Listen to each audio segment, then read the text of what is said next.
आइए हम लोग अपनी इबादत को कंटिन्यू रखें और परमेश्वर से प्रार्थना करें।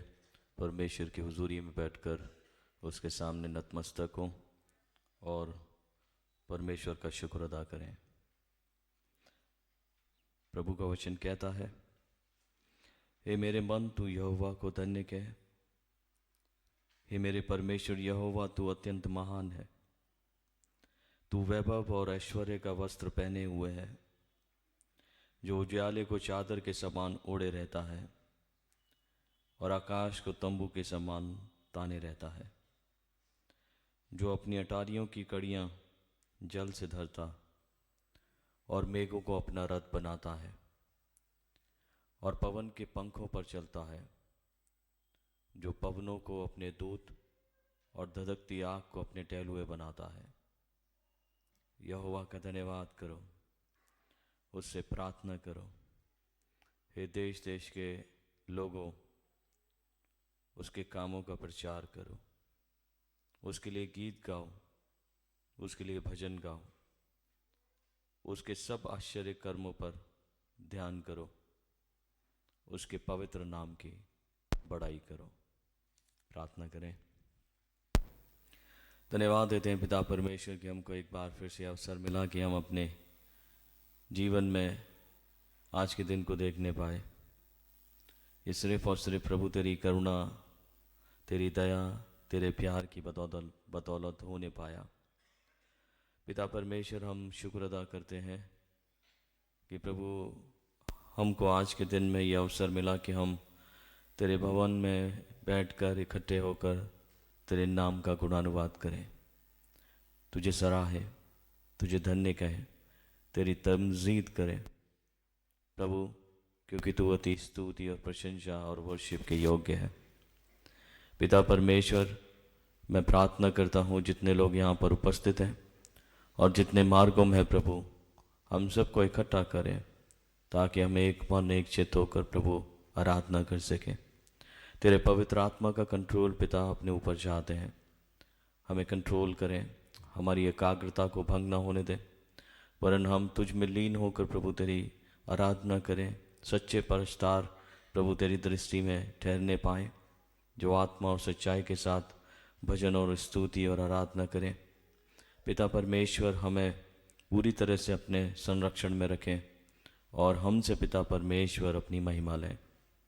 मैं सब कुछ प्रभु तेरे कंट्रोल में छोड़ते हुए इस प्रार्थना को मांगता हूँ तेरे प्रिय पुत्र, अपने उद्धार करता, जीवन देने वाले प्रभु खुदावन यीशु मसीह नासरी के नाम से, आमीन। आइए हम सब अपने स्थानों पर खड़े होंगे। खड़े होकर गीत की किताब में से गीत नंबर 74 गाएंगे। गीत नंबर 74, उठ मेरी रूह नए रागों से।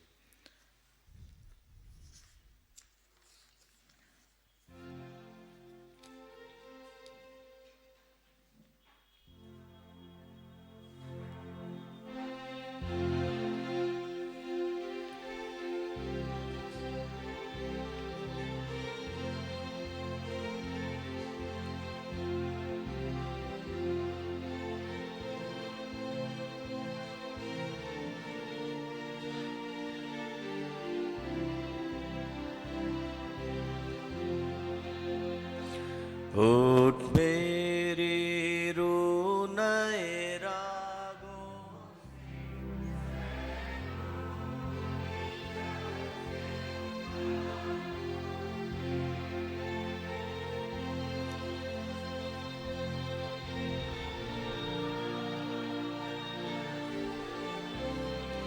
जलाली सरफरा मसीह जलाली और जमाली, मसीह जलाली सरफरा। ज़ेर बार गुना में जब मैं था, सलीब चश्मा तबाहा, शैतानी आखिर हुआ राज, मसीह जलाली मेरा था,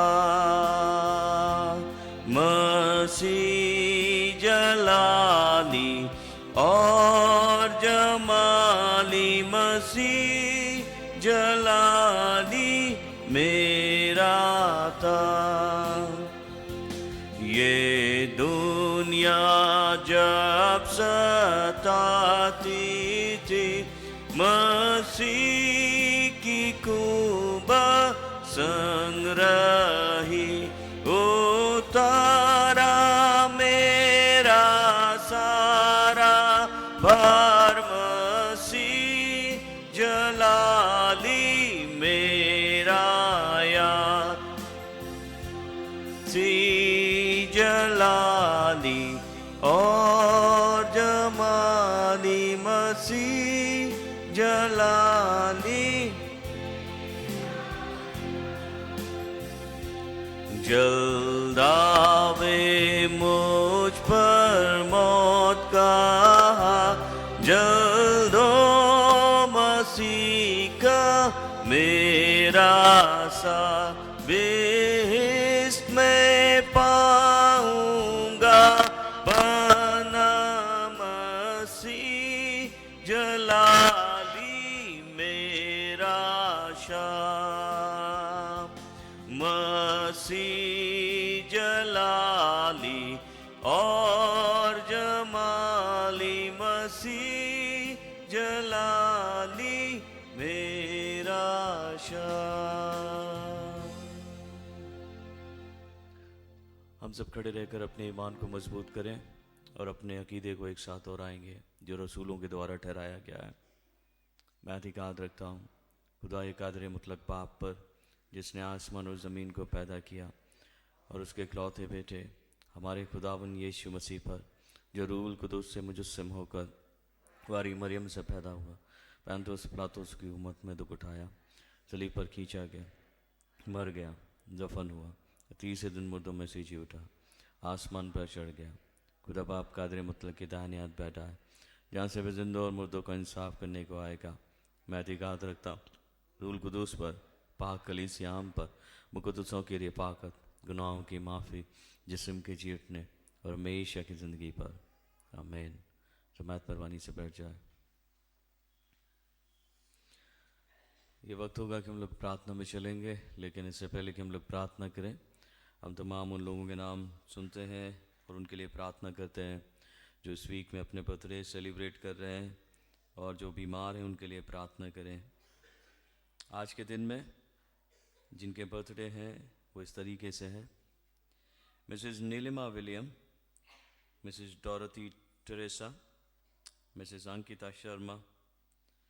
25 तारीख को रेवरेंड जॉनथन लाल जो पासवान है इंग्राम मेथोडिस्ट चर्च अलीगढ़ के, Mr Shelly Richard, Mrs Neha Jennifer Osmond, Mrs Sheeva David, Mr Jarris, Mrs Karuna Masih, Mrs Alka. 26 तारीख को Mrs Deepti Isaac, Mr Sushil Lal. 27 तारीख को reverend Amit Osmond, reverend Deepak Jones, Mr Isaac Franklin. 28 तारीख को Mrs Vinnie Singh, Mr Dheeraj Vincent. 29 तारीख को मिसेस अपर्णा अल्विन। 30 तारीख को मिस्टर पुनीत सौराव और मिस्टर विवेक कुमार दास। ये अपने बर्थडे सेलिब्रेट कर रहे हैं। जो बीमार हैं उनके लिए प्रार्थना करें। मिस्टर जोसेफ मैसी के लिए प्रार्थना करें। अंकल खान के लिए प्रार्थना करें, स्पीडी रिकवरी के लिए, उनकी सर्जरी हुई है। अंकल पुष्कर सिंह के लिए प्रार्थना करें। आंटी बाबरा पॉल के लिए प्रार्थना करें। आंटी हेमलता लाल के लिए प्रार्थना करें। बेबी रेनाया के लिए प्रार्थना करें। मिस संजना के लिए प्रार्थना करें। अंकल JH कॉन्गसन के लिए प्रार्थना करें। और दो स्पेशल रिक्वेस्ट है, मिस्टर आकाश दीक्षित और आंचल गुप्ता जी के लिए प्रार्थना करें। मैं रिक्वेस्ट करूंगा प्रभात भाई से कि वो प्रार्थना में लीड करें।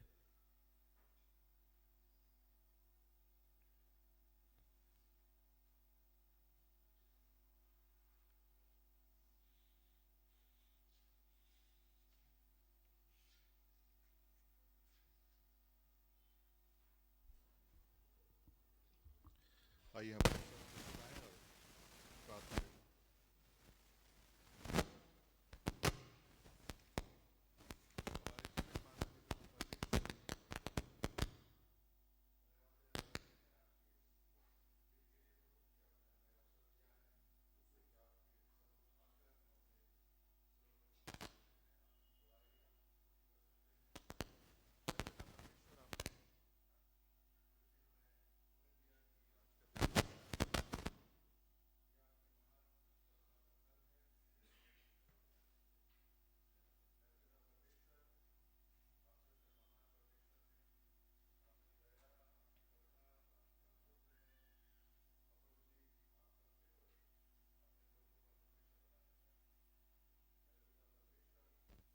हम आपको धन्यवाद देना चाहते हैं कि आप प्रेम करने वाले परमेश्वर हैं। हम आपको धन्यवाद देना चाहते हैं परमेश्वर पिता कि आप प्रभु जी हमसे इतना प्रेम करते हैं कि प्रभु जी आप हमें हर आशीषों से मामूर करते हैं। प्यारे पिता परमेश्वर, आज के इस दिन में प्रभु जब हम आपकी उपस्थिति में आपके भवन में आए हैं, विनती करना चाहते हैं प्यारे पिता परमेश्वर कि आपकी उपस्थिति का एहसास हम कर सकें, आपके उन वचनों को जो प्रभु जी हमारे जीवनों के लिए लाभकारी है, जो हमें सुधारता है, हमें आगे ले चलने में मदद करता है, जो हमारे पथ का उजियाला है। प्यारे पिता परमेश्वर, विनती करना चाहते हैं कि हमारे हृदय, हमारी आत्मिक आंखें खुल सकें ताकि प्रभु जी हम उन वचनों को जो आपके द्वारा से हमें मिलना चाहिए प्रभु जी हम प्राप्त कर सकें, ताकि प्रभु आपके अनुग्रह में हम 100 गुना फल ला सकें। प्यारे पिता परमेश्वर, हम धन्यवाद देना चाहते हैं कि आपने तमाम आशीषों से हमें प्रभु जी नवाजा है। और प्यारे पिता परमेश्वर, जो पादरी साहब ने बयान किया कि कितने लोगों के जन्मदिन आपने दिए हैं, प्रभु जी ये जीवन आपके द्वारा से दिया गया है, तमाम आशीषें आपके द्वारा से मिलती हैं और हर एक उत्तम चीज़ हमें परमेश्वर आपकी ओर से प्राप्त होती है। प्रभु जी ये जीवन में तमाम बातें जो आपने दी हैं, इसके लिए हम आपको धन्यवाद देना चाहते हैं और विनती करते हैं प्रभु जी कि जो आपने अभी तक संभाला है प्रभु जी, आने वाले वर्षों में प्रभु जी उन सबको जिनके नाम लिए गए हैं, जिन्होंने अपने जन्मदिन को अभी मनाया है, आज मना रहे हैं या आने वाले हफ्ते में मनाएंगे, प्यारे पिता परमेश्वर विनती करना चाहते हैं कि आपके उस प्रेम को अनुभव करते हुए प्रभु जी, आपकी उपस्थिति को अनुभव करते हुए और प्यारे पिता परमेश्वर आपके प्रॉमिसेस को प्रभु जी अपने जीवनों में लेते हुए वो आगे बढ़ सकें। प्यारे पिता परमेश्वर विनती करना चाहते हैं कि वो आपके भय में बढ़ें और प्यारे पिता परमेश्वर साथ ही साथ हम प्रार्थना करना चाहते हैं उन लोगों के लिए जो अपनी एनिवर्सरीज मना रहे हैं, प्रभु जी आने वाले हफ्ते में मनाते हैं, प्रभु जी आपने उन परिवारों को जोड़ा है, इसके लिए हम आपको धन्यवाद देना चाहते हैं। प्यारे पिता परमेश्वर विनती करते हैं कि उस परिवार के द्वारा से चाहे जो भी हो, हम उनके नाम नहीं जानते हैं लेकिन आप सब कुछ जानने वाले परमेश्वर हैं। प्रभु जी विनती करते हैं कि उनके भंडार हमेशा भरे रहें और प्रभु जी उनके घरों से केवल और केवल आपकी खूबसूरती और आपकी प्रेजेंस प्रभु जी लोगों के सामने प्रभु जी दिखाई दे सके। प्यारे पिता परमेश्वर, बड़े विनम्रता के साथ हम उन सभी लोगों को जो इन दिनों में बीमार हैं, जिनको ऑपरेशंस हुए हैं और प्रभु जी जो रिकवरी कर रहे हैं, प्यारे पिता परमेश्वर हम मांग लेते हैं कि प्रभु जी अपने अनुग्रह के द्वारा से प्रभु जी उनको अपनी चंगाई के हाथ से उन्हें छू दीजिए, ताकि प्यारे पिता परमेश्वर पूर्ण चंगाई पाकर प्यारे पिता परमेश्वर अपने जीवन में इस बात को अनुभव कर सकें कि परमेश्वर जीवित है, परमेश्वर प्रार्थना सुनने वाला परमेश्वर है, परमेश्वर चंगा करने वाला परमेश्वर है और परमेश्वर संभालने वाला परमेश्वर है। प्यारे पिता परमेश्वर, हम धन्यवादी हैं उन सारे बुजुर्गों के लिए जो हमारी कलीसिया में हैं। प्यारे पिता परमेश्वर, हम इस बात को जानते हैं कि आपने उनको उम्र की दराजी दी है और प्यारे पिता परमेश्वर आपने अभी तक संभाला है।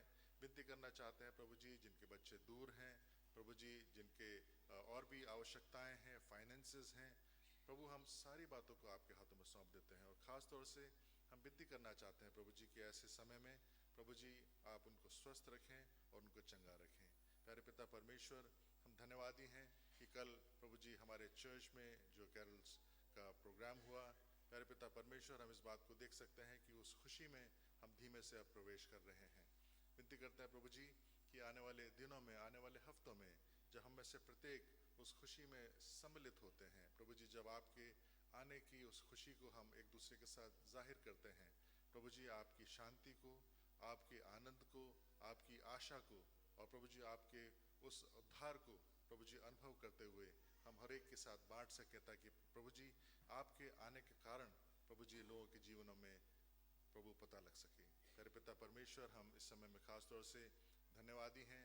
प्रभु जी आपने अवसर दिया है कि हमारे चर्च में अलग अलग विंग्स हैं, अलग अलग रूप से वो सेवकाएं करते हैं। बच्चों के संडे स्कूल के लिए प्रभु जी हम धन्यवाद देना चाहते हैं। हम यूथ फेलोशिप के लिए धन्यवाद देना चाहते हैं, जो इतनी मेहनत करते हैं, चर्च को अच्छा रखने का प्रयास करते हैं। और साथ ही साथ प्यारे पिता परमेश्वर अलग अलग प्रोग्राम्स में प्रभु जी वो सम्मिलित होते हैं। प्रभु जी विनती करते हैं कि उनके भविष्य को आपके हाथों में सौंपते हैं। खास तौर से जो जवान हैं, जो अपनी पढ़ाई कर रहे हैं, और प्रभु जी प्रार्थना करना चाहते हैं जो नौकरी ढूंढ रहे हैं, जो साथ ही साथ अपने जीवन साथी को भी ढूंढ रहे हैं। प्यारे पिता परमेश्वर, होने दीजिए कि वो अपने मार्ग को आपके हाथों में सौंप दें, ताकि प्रभु जी आपके द्वारा से उनके लिए मार्ग समतल और सीधे होते चले जाएं। प्यारे पिता परमेश्वर, हम धन्यवाद देना चाहते हैं तमाम टैलेंट्स के लिए जो हमारे चर्च में आपने दिए हैं। प्यारे प्रभु जी, हम इस समय में प्रार्थना करना चाहते हैं विमेंस फेलोशिप के लिए भी, मेंस फेलोशिप के लिए भी। प्रभु जी हम उनके आभारी हैं। प्यारे प्रभु, हम प्रार्थना करना चाहते हैं, हम धन्यवादी हैं कि प्रभु चर्च का कंस्ट्रक्शन का कार्य इन दिनों में जब चल रहा है, प्यारे पिता परमेश्वर, हम थैंकफुल हैं कि हर एक अनहोनी से आपने अभी तक बचाया है। प्रभु जी हम प्रार्थना करते हैं उन लोगों के लिए जो इस काम में लगे हुए हैं, प्रभु जी उन्हें आशीष दें। और प्रभु जी होने दीजिए जो भी फाइनेंसेस की हमें आवश्यकता है, अपने द्वारा से, अपने लोगों के द्वारा से प्रभु जी उसे पूरा कराएं। प्यारे पिता परमेश्वर, हम इस समय प्रार्थना करना चाहते हैं अपने पादी साहब के लिए, उनके परिवार के लिए। हम थैंकफुल हैं प्रभु जी कि आपने उनको हमारे बीच में रखा है, ताकि उनकी अगुवाई में कलीसिया दिन प्रतिदिन प्रभु जी आत्मिक रीति से बढ़ रही है। प्यारे पिता परमेश्वर, हम थैंकफुल हैं प्रभु जी कि आपने उनको चंगाई में रखा है, उनको अच्छी हेल्थ दी है। और प्रभु जी विनती करते हैं प्रभु की जो जिम्मेदारी इस समय उनके ऊपर है, प्रभु अपना अनुग्रह उनके ऊपर उंडेल दें, अपने पवित्र आत्मा का अभिषेक उनके ऊपर उंडेल दें, ताकि प्रभु जी जब वो वचन की सेवकाई करते हैं और लोगों को काउंसिल करते हैं, परिवारों से मिलते हैं, प्रार्थना करते हैं, विनती करते हैं प्यारे पिता परमेश्वर कि प्रभु वो भरपूरी के साथ इस्तेमाल हो सकें। प्यारे पिता परमेश्वर, आज की इस पूरी आराधना को हम आपके हाथों में सौंपते हैं और विनती करते हैं प्रभु जी कि आपकी प्रेजेंस और आपकी प्रभु जी उन सारी बातों को हम अनुभव करते हुए अपने जीवन में आगे बढ़ सकें। सारी बातों को आपके हाथों में देते हुए प्रभु जी धन्यवाद के साथ ये प्रार्थना यीशु मसीह के नाम से मांगते हैं। आमीन। ऐ हमारे बाप, तू जो आसमान पर है, तेरा नाम पाक माना जाए, तेरी बादशाहत आए, तेरी मर्जी जैसे आसमान पे हुई होती है वैसे ज़मीन पर भी हो। हमारे रोज़ की रोटी आज हमें बख्श दे, जिस प्रकार हम अपने कसूरवारों को माफ़ करते हैं, तो ही हमारे कसूरों को माफ़ कर, हमें आजमाइश में न पड़ने दे, बल्कि बुराई से बचा, क्योंकि बादशाहत, कुदरत और जलाल हमेशा तेरी है। आमीन। थैंक यू प्रभात भाई। हम लोग बारी बारी से पढ़ने के लिए निकालेंगे सबक number 6, responsive reading number 6, page number 453, गीत की किताब में से पेज नंबर 453, 453। टाइटल है अगुवाई के लिए प्रार्थना। और साथ ही साथ मैं रिक्वेस्ट करूंगा कि इस लेक्शनरी रीडिंग मैं इसलिए बोल रहा हूँ क्योंकि आज का मैसेज जो है टॉपिकल है, और लेक्शनरी रीडिंग हमारे लिए इम्पॉर्टेंट है क्योंकि पवित्र शास्त्र का पढ़ा जाना ज़रूरी है। तो मैं रिक्वेस्ट करूँगा किसी भी एक जन से कि वो gospel according to Saint Matthew chapter 4 verse 17 निकाल के रखे। मत्ती रचित सुसमाचार उसका 4th चैप्टर और 17 वर्स। ये लेक्शनरी रीडिंग है, मेडिटेशन रीडिंग नहीं है। इसको हम अपने परमेश्वर के वचन का हिस्सा बनाएंगे। इसी को आधार मानते हुए आज का एक टॉपिकल मैसेज जो है परमेश्वर ने दिया है, तो उसको हम मेडिटेट करेंगे। अभी हम सब अपने स्थानों पे खड़े होंगे और रिस्पॉन्सिवली रीड करेंगे। अगुवाई के लिए प्रार्थना, रिस्पॉन्सिव रीडिंग नंबर 6। हे यहोवा, मैं अपने मन को तेरी ओर लगाता हूँ।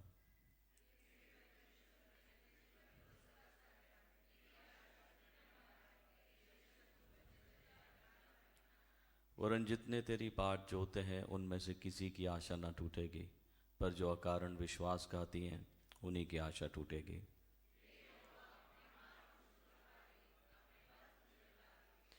मुझे अपने सत्य पर चला और शिक्षा दे, क्योंकि मेरा उद्धार करने वाला परमेश्वर तू है।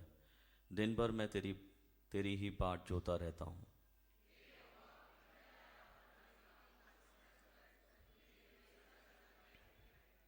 हे यहोवा, अपनी भलाई के कारण मेरी जवानी के पापों और मेरे अपराधों को स्मरण ना कर, और अपनी ही करुणा के अनुसार तू मुझे स्मरण कर।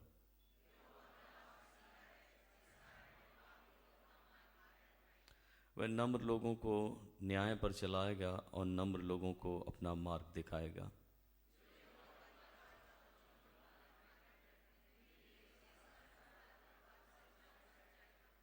हे यहोवा, अपने नाम के निमित्त मेरे अधर्म को जो पड़ा है क्षमा कर।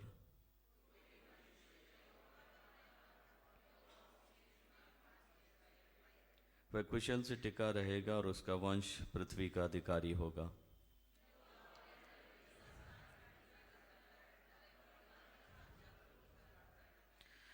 मेरी आंखें यहोवा पर टकटकी बांधे हैं, क्योंकि मेरे पाँव को जाल में से वही छुड़ाएगा।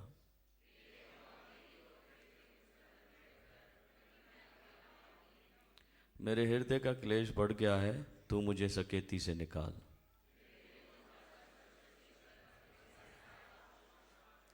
मेरे शत्रुओं को देख कि वे कैसे बढ़ गए हैं और मुझसे बड़ा बैर रखते हैं।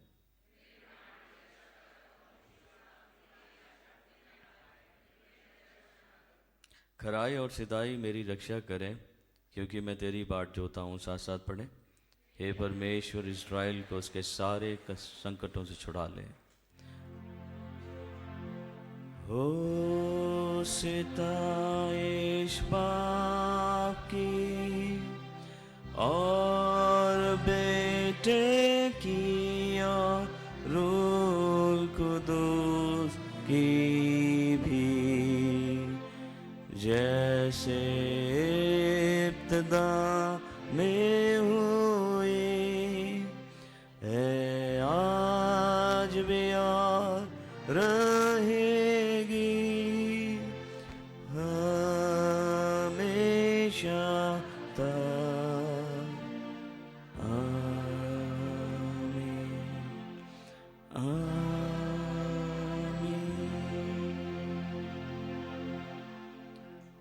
हम सब खड़े रहेंगे और स्क्रिप्चर पोर्शन जो लेक्शनरी रीडिंग है हमारी उसे पढ़ेंगे। मैं रिक्वेस्ट करूंगा किसी भी एक जन से कि वो सामने आकर इस रीडिंग को पढ़े। मत्ती की इंजील उसका 4th chapter 17 verse.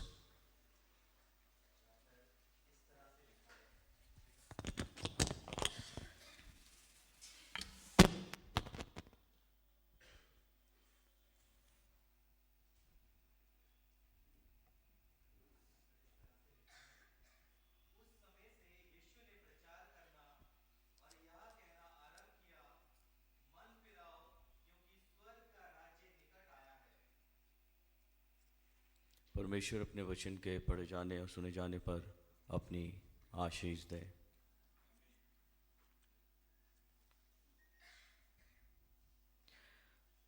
Praise God, from whom all blessings flow. Praise Him, all creatures here below. Praise Him above the heavenly hosts. Praise Father, Son, and Holy Ghost. Amen. जमात बरबानी से बैठ जाए।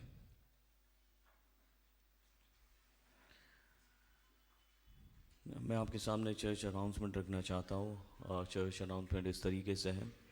हमारे रविवार की आराधना का समय सुबह 10 बजे का है। संडे स्कूल का समय भी सुबह 10 बजे का है। लास्ट संडे जो आप लोगों ने हदिया दिया उसका अमाउंट है ₹1,42,072, 1,42,072 और सुबह के वक्त में परमेश्वर के कुछ लोगों ने शुक्रगुजारियाँ दी हैं। ये पहली शुक्रगुजारी कमाई का 10वां हिस्सा है, इसको हम प्रभु के सामने अर्पण करते हैं। एक थैंक्स गिविंग रखी गई है प्रभु की आशीषों के चलते, एक परिवार ने रखी है। ये थैंक्स गिविंग 10,000 रुपये के रूप में रखी गई है और हम इस शुक्रगुजारी को भी प्रभु के सामने अर्पण करते हैं। प्रार्थना करते हैं कि प्रभु अपना अनुग्रह ऐसे ही इस परिवार के साथ में बनाए रखे, ये 1000 गुने रूप में आशीषित किए जाए। एक शादी का इश्तिहार है और ये इश्तिहार मैं पढ़ देता हूँ।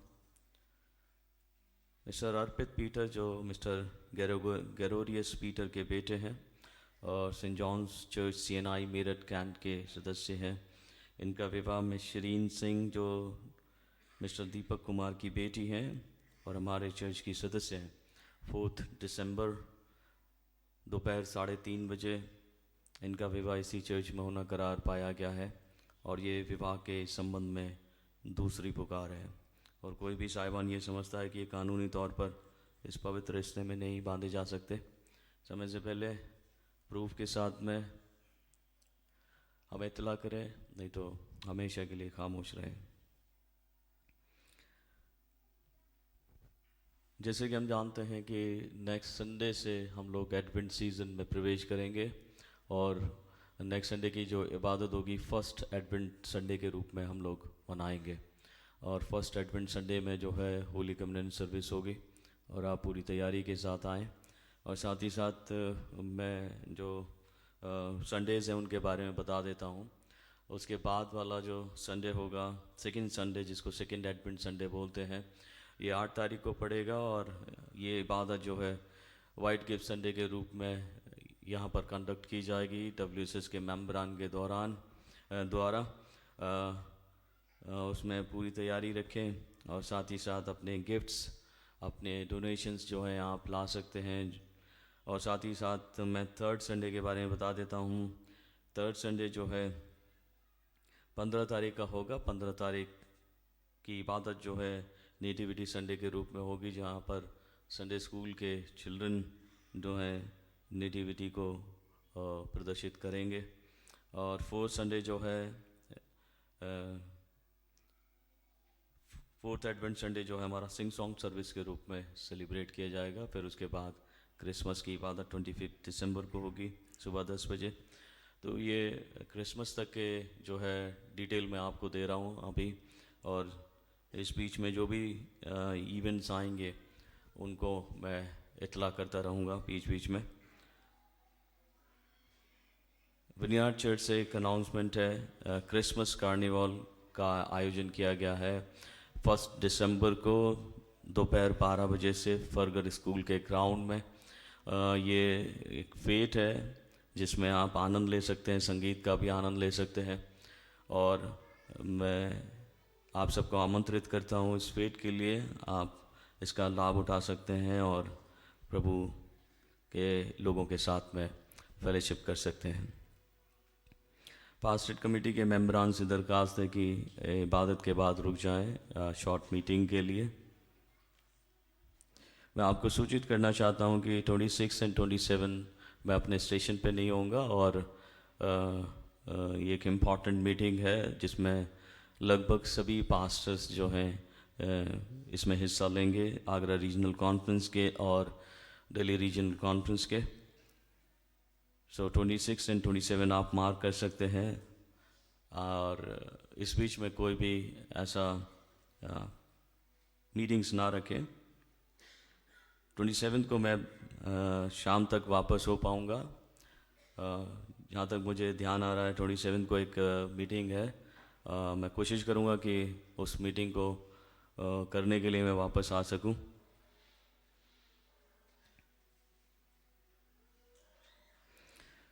जो classes Bible school on wheels की चल रही हैं वो मैं फ्राइडे से रिज्यूम करूँगा। आज के दिन में वो क्लासेस नहीं होंगी और फ्राइडे में आप सबके रजिस्ट्रेशन होंगे, 10 लोगों के रजिस्ट्रेशन होंगे और क्लासेस कंटिन्यू रहेंगी फ्राइडे एंड संडे। और ये फ्राइडे एंड संडे जो है आपका कंटिन्यूस क्लासेस चलेगा जब तक कि आपका कोर्स कंप्लीट नहीं हो जाता, ताकि आप परमेश्वर की बातों को सीख सकें परमेश्वर के अकॉर्डिंग। आप लोगों को सूचना मिली गई होगी हमारे आगरा रीजनल कॉन्फ्रेंस के पास रेवरेंड रूपेश कुमार जो जॉली ग्रैंड मेथोडिस्ट चर्च में जो है कार्यरत थे, वो प्रभु में सो गए। उनका फ्यूनरल हुआ कल के ही दिन में, और हम इस वक्त में उनके परिवार के लिए प्रार्थना करेंगे कि प्रभु उनको, उनके बच्चों को, उनके परिवार को अपनी शांति से भरे। एक डिफ़िकल्ट समय है पास्टर के फैमिली के लिए, और कभी कभी मैं थोड़ा सा भावुक हो जाता हूँ जब पास्टर्स के फैमिली के बारे में जब सोचा जाता है। पास्टर के जितने भी लगभग हमारे आगरा कॉन्फ्रेंस के जितने भी परिवार हैं, उनकी वाइफ्स हैं, वो हाउस वाइफ्स हैं, और पासवान जब इस पृथ्वी से रहलत फरमाते हैं तो उनके वाइफ्स और बच्चों के ऊपर जो है ज़्यादा बर्डन आ जाता है।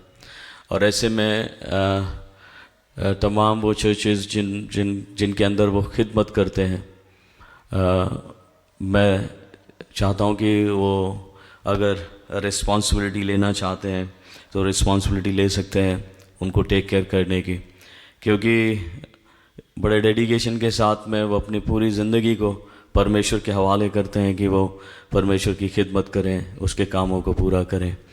सडनली परिवार के साथ में ऐसी परिस्थितियां बन जाती हैं जिसमें वो बहुत पेन में अपने आप को देखते हैं, असहायता में देखते हैं, और उन्हें सिर्फ़ और सिर्फ परमेश्वर के लोगों की तरफ से ही एक्सपेक्टेशन होता है। सो इस परिवार के लिए भी हम प्रार्थना करें और जितना हो सके मदद करने की कोशिश करें, ताकि ये परिवार के जो बच्चे हैं, 2 बेटियां हैं उनके पास में, जो भी स्कूलिंग में हैं, उनका पूरी तरीके से ध्यान रखा जा सके, और ये बच्चे पढ़ लिख कर अच्छी जगहों पर पहुंच सकें और अपने परिवार को संचालित कर सकें।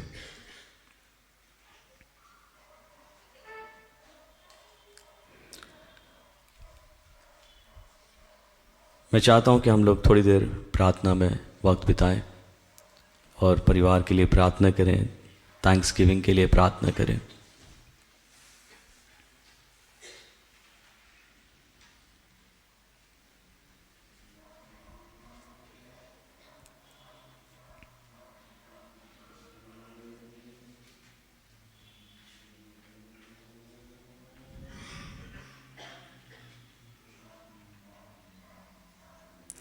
पिता परमेश्वर, हम कोई नहीं कि तुझसे सवाल करें, हम सिर्फ धन्यवाद देते हैं कि तू प्रभु संभालने वाला खुदा है। तेरी कोई भी योजना प्रभु बुरी नहीं होती, तेरी हर एक योजना में प्रभु भलाई छिपी होती है। जो हम मनुष्यों को देखना है पिता, मैं इस वक्त में प्रार्थना करता हूँ पादरी साहब के परिवार के लिए, उनकी पत्नी ज्योत्सना, उनकी दोनों बेटियों के लिए। प्रभु उनका ख्याल रखें, उनकी मदद करें,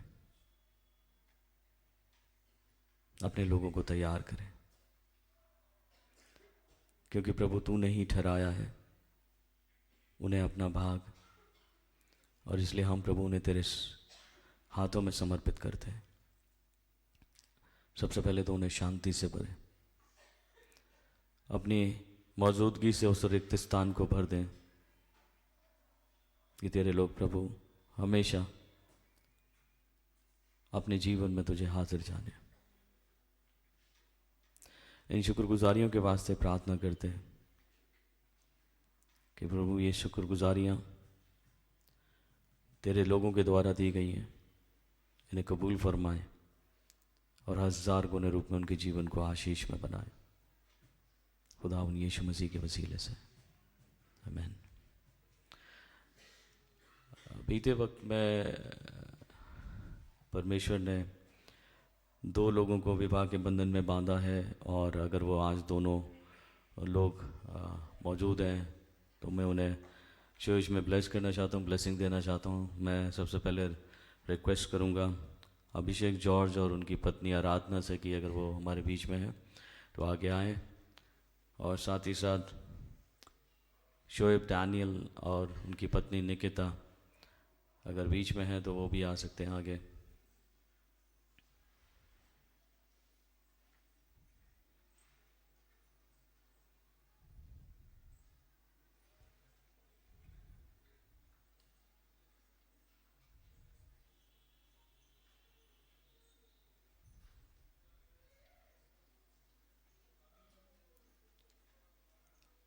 आप सब मिलकर मेरे साथ प्रार्थना करें कि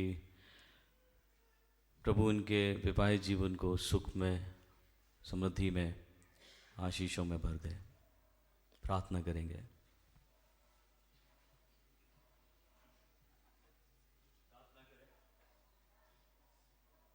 धन्यवाद देना चाहते हैं पिता परमेश्वर कि हमको ये मुबारक वक्त मिला कि हम सब मिलकर इन नवविवाहित जोड़ों के लिए प्रभु प्रार्थना करें। मैं धन्यवाद देता हूँ कि प्रभु तेरी योजना के तहत ये विवाह के पवित्र बंधन में बांधे गए, और पिता परमेश्वर तूने अपने अनुग्रह में इन्हें भरा और खुद पिता परमेश्वर इनके मध्य में आया। पिता परमेश्वर मैं अभिषेक को, आराधना को ब्लेस करता हूँ, शोएब को, निकिता को ब्लेस करता हूँ और प्रार्थना करता हूँ पिता परमेश्वर इनका विवाहित जीवन सुख में, समृद्धि में, शांति में, आनंद में, प्रेम में, विश्वास योग्यता में प्रभु बना रहे, और ये संसारिक जीवन में प्रभु सुख उठाए। और पिता परमेश्वर तेरी योजना के तहत जो भी उत्तम आशीष इनके लिए प्रभु रखी गई हैं वो उनमें प्रभु बढ़ते चले जाएं। खास प्रार्थना करता हूँ कि ये अपनी स्पिरिचुअल लाइफ में भी आगे बढ़े और हमेशा अपने विवाहित जीवन में तेरा आदर करें, सम्मान करें, नियमित आराधनाओं में उपस्थित हुआ करें, जिससे ईश्वरीय अनुग्रह प्राप्त होता है, और पिता परमेश्वर तुझमें पढ़ते हुए हर एक उत्तम आशीष के भागीदार ठहरे। पिता परमेश्वर मैं अपने हाथ रखकर इन सभी को ब्लेस करता हूँ, अभिषेक को, आराधना को, निकिता को, शोएब को। पिता परमेश्वर संपूर्ण कलीसिया के साथ मिलकर हम इन्हें पिता परमेश्वर आशीर्वाद देते हैं, ये तुझ में बढ़े और फलवंत हो और तू इनका प्रभु बना रहे। खुदा यीशु मसीह के वसीले से आमीन।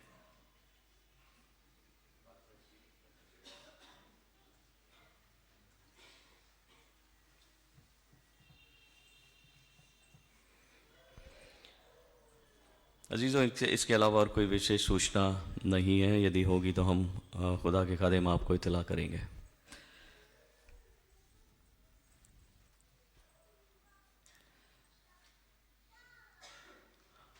मेरे ख्याल से क्वायर का गाना आज नहीं होगा, है तो क्वायर को मैं रिक्वेस्ट करूँगा कि वो आए और सॉन्ग में लीड करें और वर्शिप को आगे बढ़ाएं, हमें परमेश्वर से कनेक्ट करें।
तो सदा डूबा रहूं मैं तेरे ही वचनों में, जिनसे है मिलती मेरे जीवन को दिशा।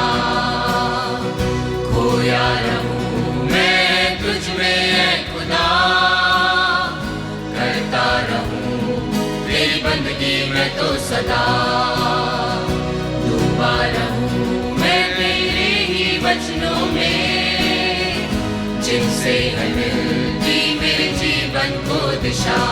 मेरे खुदा धन्यवाद तेरा, तूने मुझको ये जीवन दिया।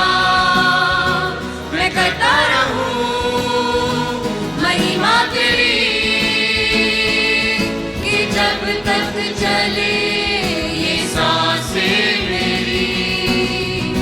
खोया रहूं मैं तुझ में ऐ खुदा, करता रहूं तेरी बंदगी मैं तो सदा।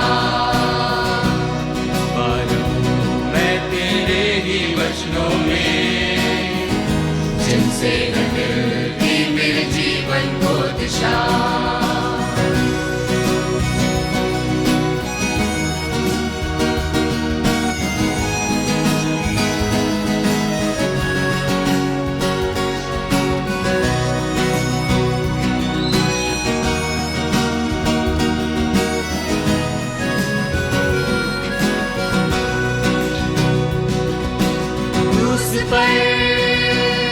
तूने अपनी जान दी, बहाया लहू मेरे लिए।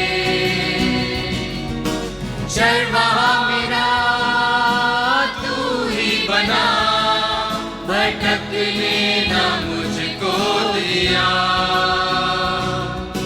क्रूस पर तूने अपनी जान दी, बहाया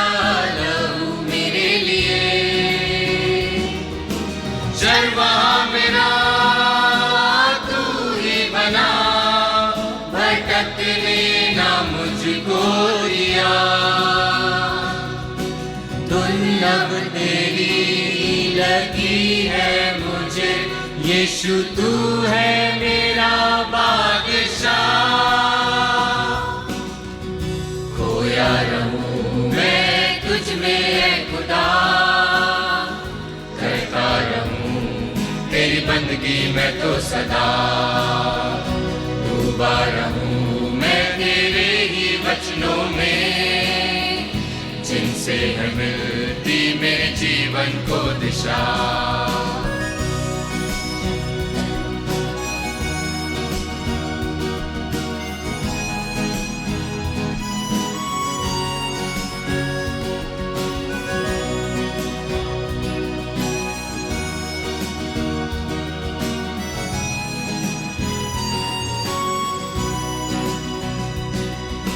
जिंदगी नहीं तूने मुझको दी, गुनाहों से तूने किया रिहा। रहनुमा मेरा तू है खुदा, तेरे साए में मैं हूँ जी रहा। जिंदगी नहीं तूने मुझको दी, गुनाहों से तूने किया रिहा। रहनुमा मेरा तू है खुदा, तेरे साए में मैं हूँ जी रहा। मिलना हो मेरा तुझसे जल्लू बरू, यीशु दिल से करूँ ये कामना। खोया रहूं मैं तुझ में ऐ खुदा, करता रहूं तेरी बंदगी मैं तो सदा डूबा रहूं मैं तेरे ही वचनों में, जिनसे है मिलती मेरे जीवन को दिशा। खोया रहूं मैं तुझ में ऐ खुदा, करता रहूं तेरी बंदगी मैं तो सदा डूबा रहूं मैं तेरे ही वचनों में,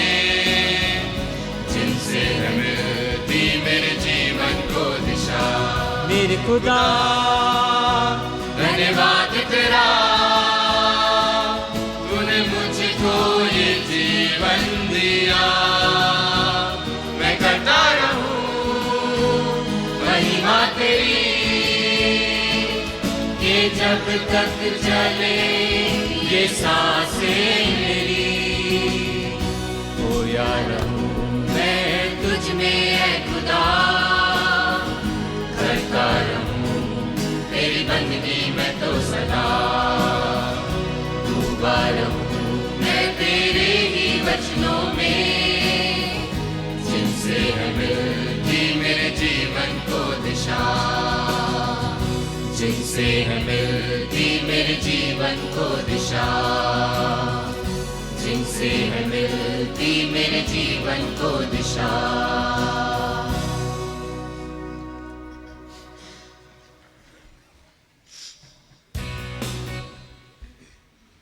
परमेश्वर का वचन कहता है, हे यहोवा परमेश्वर, मैं अपने पूर्ण मन से तेरा धन्यवाद करूँगा। मैं तेरे सब आश्चर्य कर्मों का वर्णन करूँगा और मैं तेरे कारण आनंदित और प्रफुल्लित होऊंगा। हे परम प्रधान, मैं तेरे नाम का भजन गाऊंगा। आइए, ये समय होगा कि हम मिलके परमेश्वर की आराधना करें, मिलके उसके नाम का भजन गाएं, अपने स्थानों पे खड़े होके खुले दिलों से उसकी आराधना करें, उसकी स्तुति करें और मिलके इस गीत को गाएं, प्रभु मैं तुझको।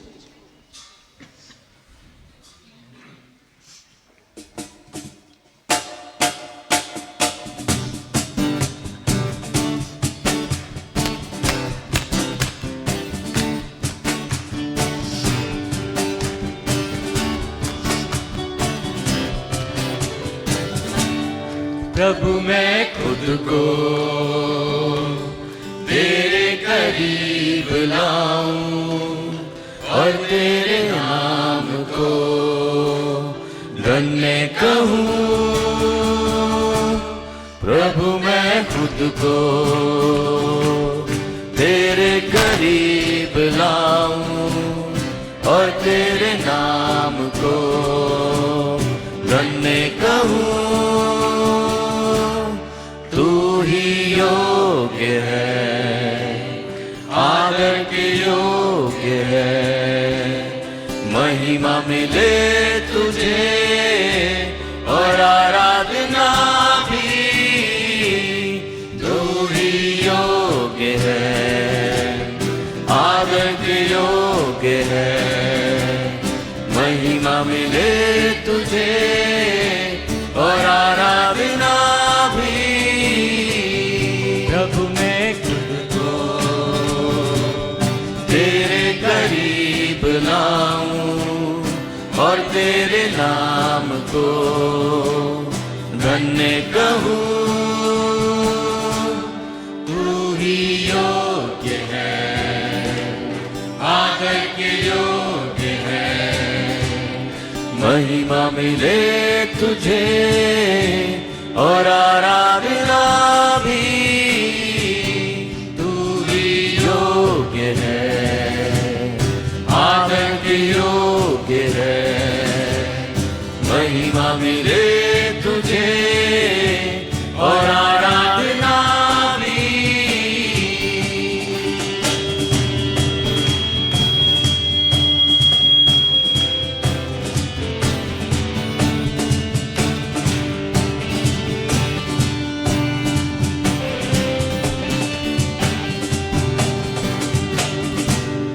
तूने ही तो प्रभु मुझे मेरे पापों से क्रूस की मौत के द्वारा बचा लिया। तूने ही तो प्रभु मुझे मेरे पापों से क्रूस की मौत के द्वारा बचा लिया। तूने मेरे जीवन में एक नई आशा देकर अपने स्वर्ग राज का वारिस बना लिया। तू ही योग्य है, मिलकर गाएं, आदर के योग्य है, मिले तुझे और आराधना भी, तू ही योग्य है, आदर के योग्य है। महिमा मिले तुझे और आराधना भी।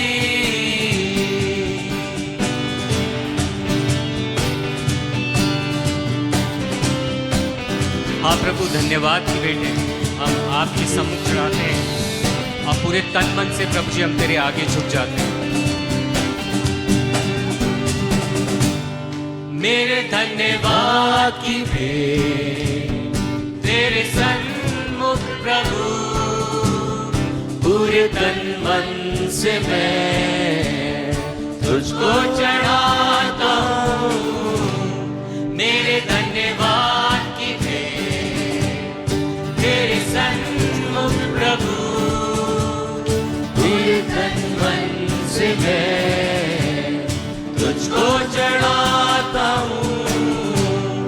मेरा सब कुछ प्रभु मैं तुझे देता हूँ, अपने जिस जीवन को भी तुझको मैं सौंपता हूँ। तू ही योग्य है, आदर के योग्य है। महिमा मिले तुझे और आराधना भी, तू ही योग्य है, आदर के योग्य है। हाँ परमेश्वर, महिमा मिले तुझे और आराधना भी। प्रभु मैं खुद को तेरे करीब लाऊं और तेरे नाम को धन्य कहूँ। प्रभु मैं खुद को तेरे करीब लाऊं और तेरे नाम को धन्य कहूँ। तू ही योग्य है, आदर के योग्य है। महिमा मिले तुझे और आराधना भी, तू ही योग्य है, आदर के योग्य है। महिमा मिले तुझे और आराधना भी। जी हाँ परमेश्वर, हम जानते हैं कि तू ही ऐसा परमेश्वर है प्रभु जी जो महिमा के योग्य है प्रभु जी, क्योंकि तू जिंदा खुदावंद है। और आज भी परमेश्वर तुम्हारी प्रार्थनाओं को सुनता है परमेश्वर। जिस प्रकार से तू 2000 साल पहले था परमेश्वर, आज भी वही परमेश्वर है। तुम्हारी प्रार्थनाओं को सुनता है परमेश्वर और हम सबको एकत्र करके प्रभु जी अपनी महिमा लेना चाहता है परमेश्वर। और हम चाहते हैं प्रभु जी, जबकि कलीसियाई रूप में हम सब लोग यहाँ पे एकत्र होते हैं, आते हैं परमेश्वर, हम एक मन होके तेरे आगे झुक जाते हैं परमेश्वर, ताकि हम में से हर एक जन जो भी यहाँ पे आता है परमेश्वर खुले दिल से तेरी प्रार्थनाओं कर सके प्रभु जी। और हम जानते हैं परमेश्वर कि तुझसा इस जहाँ में प्रभु जी कोई नहीं है और तेरे बिन प्रभु जी हमारा आसरा कोई नहीं है। और हम चाहते हैं प्रभु जी कि तू हमारा प्रिय है और हम तेरी बाहों में प्रभु जी सर्वस्व रहना चाहते हैं परमेश्वर। और हम चाहते हैं प्रभु जी कि हम हृदय की गहराइयों से प्रभु जी तेरी और सिर्फ तेरी आराधना करने पाए परमेश्वर। आइए हम सब लोग फिर से अपनी आवाज़ों को बुलंद करेंगे, एक गीत को गाएंगे, तुझसा इस जहाँ में और कोई नहीं।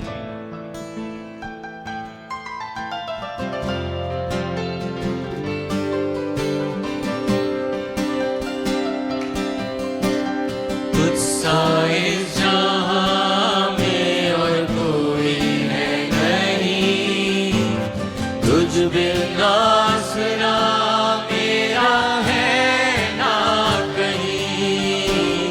रहूं तेरी बाहों में प्रियतम मेरे, तू ही मेरा सर्वस्व यीशु मेरे। तुझसा इस जहाँ में, तुझसा इस जहाँ में और कोई है नहीं, तुझ बिन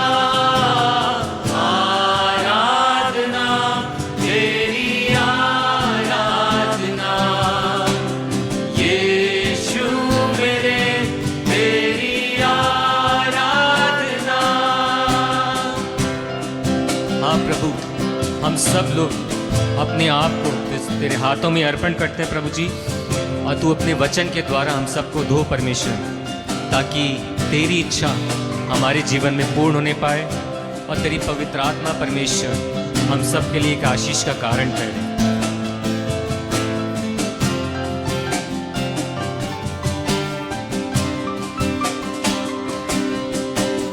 अर्पण करता हूँ खुद को हाथों में तेरे, तो दे मुझको तू प्रभु वचनों से तेरे, तेरी इच्छा पर ही तू मुझको चला, भर दे पवित्र आत्मा से मुझको बुला।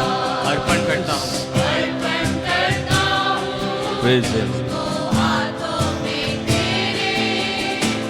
प्रभु की स्तुति करें, प्रार्थना करते रहें, प्रभु के लिए गाते रहें, कनेक्ट करें अपने आप को प्रभु की आत्मा से। आराधना तेरी आराधना, यीशु मेरे तेरी आराधना, आराधना तेरी आराधना, यीशु मेरे तेरी आराधना। हाँ प्रभु, हमेशा हम तेरी राहों पे चलें और तू रहबर बनकर प्रभु जी हमारी राहों को प्रभु जी साफ करता रहे परमेश्वर, क्योंकि प्रभु जी हमारा भरोसा तुझ पर है, तू हमारी चट्टान है परमेश्वर, और तू हमारा रहबर है।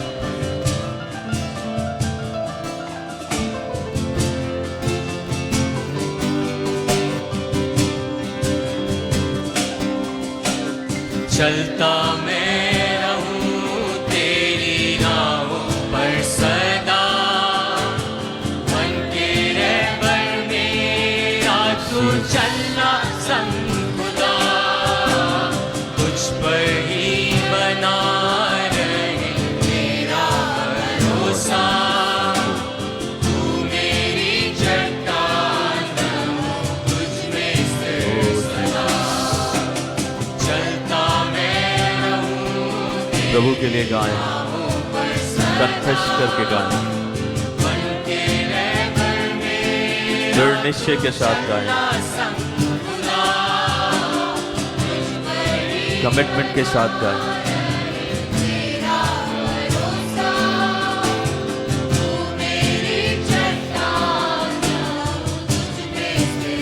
बुलंद आवाजों के साथ आराधना तेरी आराधना, यीशु मेरे तेरी आराधना, आराधना तेरी आराधना, यीशु मेरे तेरी आराधना, आराधना तेरी आराधना। आशीष दें, अनुग्रह से भरें, पवित्र आत्मा से भरें।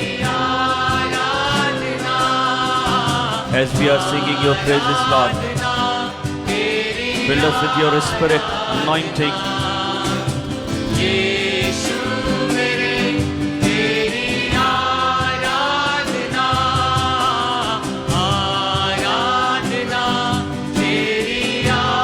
Oh Lord, touch everyone.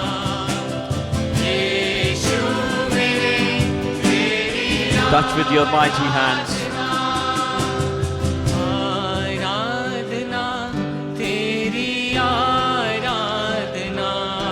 Renew us, O Lord.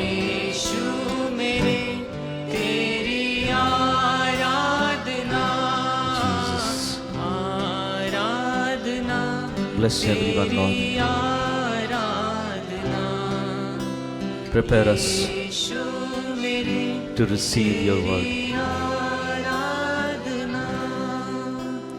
जी हाँ प्रभु जी, हम एक बार फिर से तेरे चरणों में आते हैं परमेश्वर। हम अपने आप को शून्य बनाते हैं प्रभु जी। Jesus. और प्रभु जी, हम में से हर एक जन प्रभु जी तेरे कदमों के आगे झुक जाता है परमेश्वर, क्योंकि हम जानते हैं प्रभु जी कि तू ऐसा परमेश्वर है प्रभु जी कि आज भी हमारी दुआओं को सुनता है परमेश्वर। हम चाहते हैं परमेश्वर, जिस प्रकार से हमने मिल के आराधना करी परमेश्वर, होंदे प्रभु जी कि हमारे होठों से उन गीत को गाया जाना, प्रभु जी शब्दों का सुनना जाना प्रभु जी, सब तुझको ग्रहण योग्य होने पाए परमेश्वर, ताकि प्रभु जी हम घटें और तू बढ़े परमेश्वर। आगे के समय को प्रभु जी हम तेरे हाथों में सौंपना चाहते हैं परमेश्वर। जिस प्रकार से प्रभु जी हम तेरे वचन में बढ़ते हैं परमेश्वर, होंदे प्रभु जी हमारे खादिम को प्रभु जी तू भरपूरी से इस्तेमाल कर प्रभु जी, उन्हें इतना अभिषेक दे परमेश्वर कि वो तेरे वचनों को प्रभु जी जिस प्रकार से हमें सुनाते हैं परमेश्वर, वो 100 गुना फल लेने वाले हो सके परमेश्वर। होंदे प्रभु जी कि हम में से हर एक जन यहाँ से भरपूरी से तेरी आत्मा से भर के जाने वाला हो सके परमेश्वर, ताकि हाँ वो जाके कह सके प्रभु जी कि तूने आज उससे बातचीत करी है परमेश्वर। हर एक बात में प्रभु जी हम तेरे को प्रभु जी ऊंचा उठाते हैं परमेश्वर। चाहते हैं परमेश्वर जिस भी प्रार्थना विनती निवेदन के साथ यहाँ पर हर एक जन आया है परमेश्वर, तो उन विनती और प्रार्थनाओं को सुन परमेश्वर, ताकि प्रभु जी हम सब लोग प्रभु जी तुझ में बंधे रहें परमेश्वर, ताकि तेरा नाम प्रभु जी ऊंचा हो और प्रभु जी सिर्फ और सिर्फ प्रभु जी तू उठाया जाए परमेश्वर। आने वाले समय को, आने वाली इबादत को हम तेरे हाथों में सौंपते हैं प्रभु जी, और तेरे ही पवित्र मीठे नाम ही होके मांगते हैं, आमीन। Amen. Please be seated.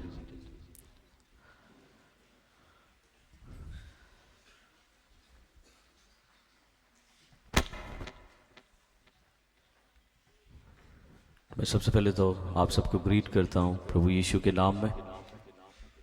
Praise the Lord. परमेश्वर ने आज एक बार फिर से मौका दिया कि हम परमेश्वर की बातों को सीख सकें, जान सकें।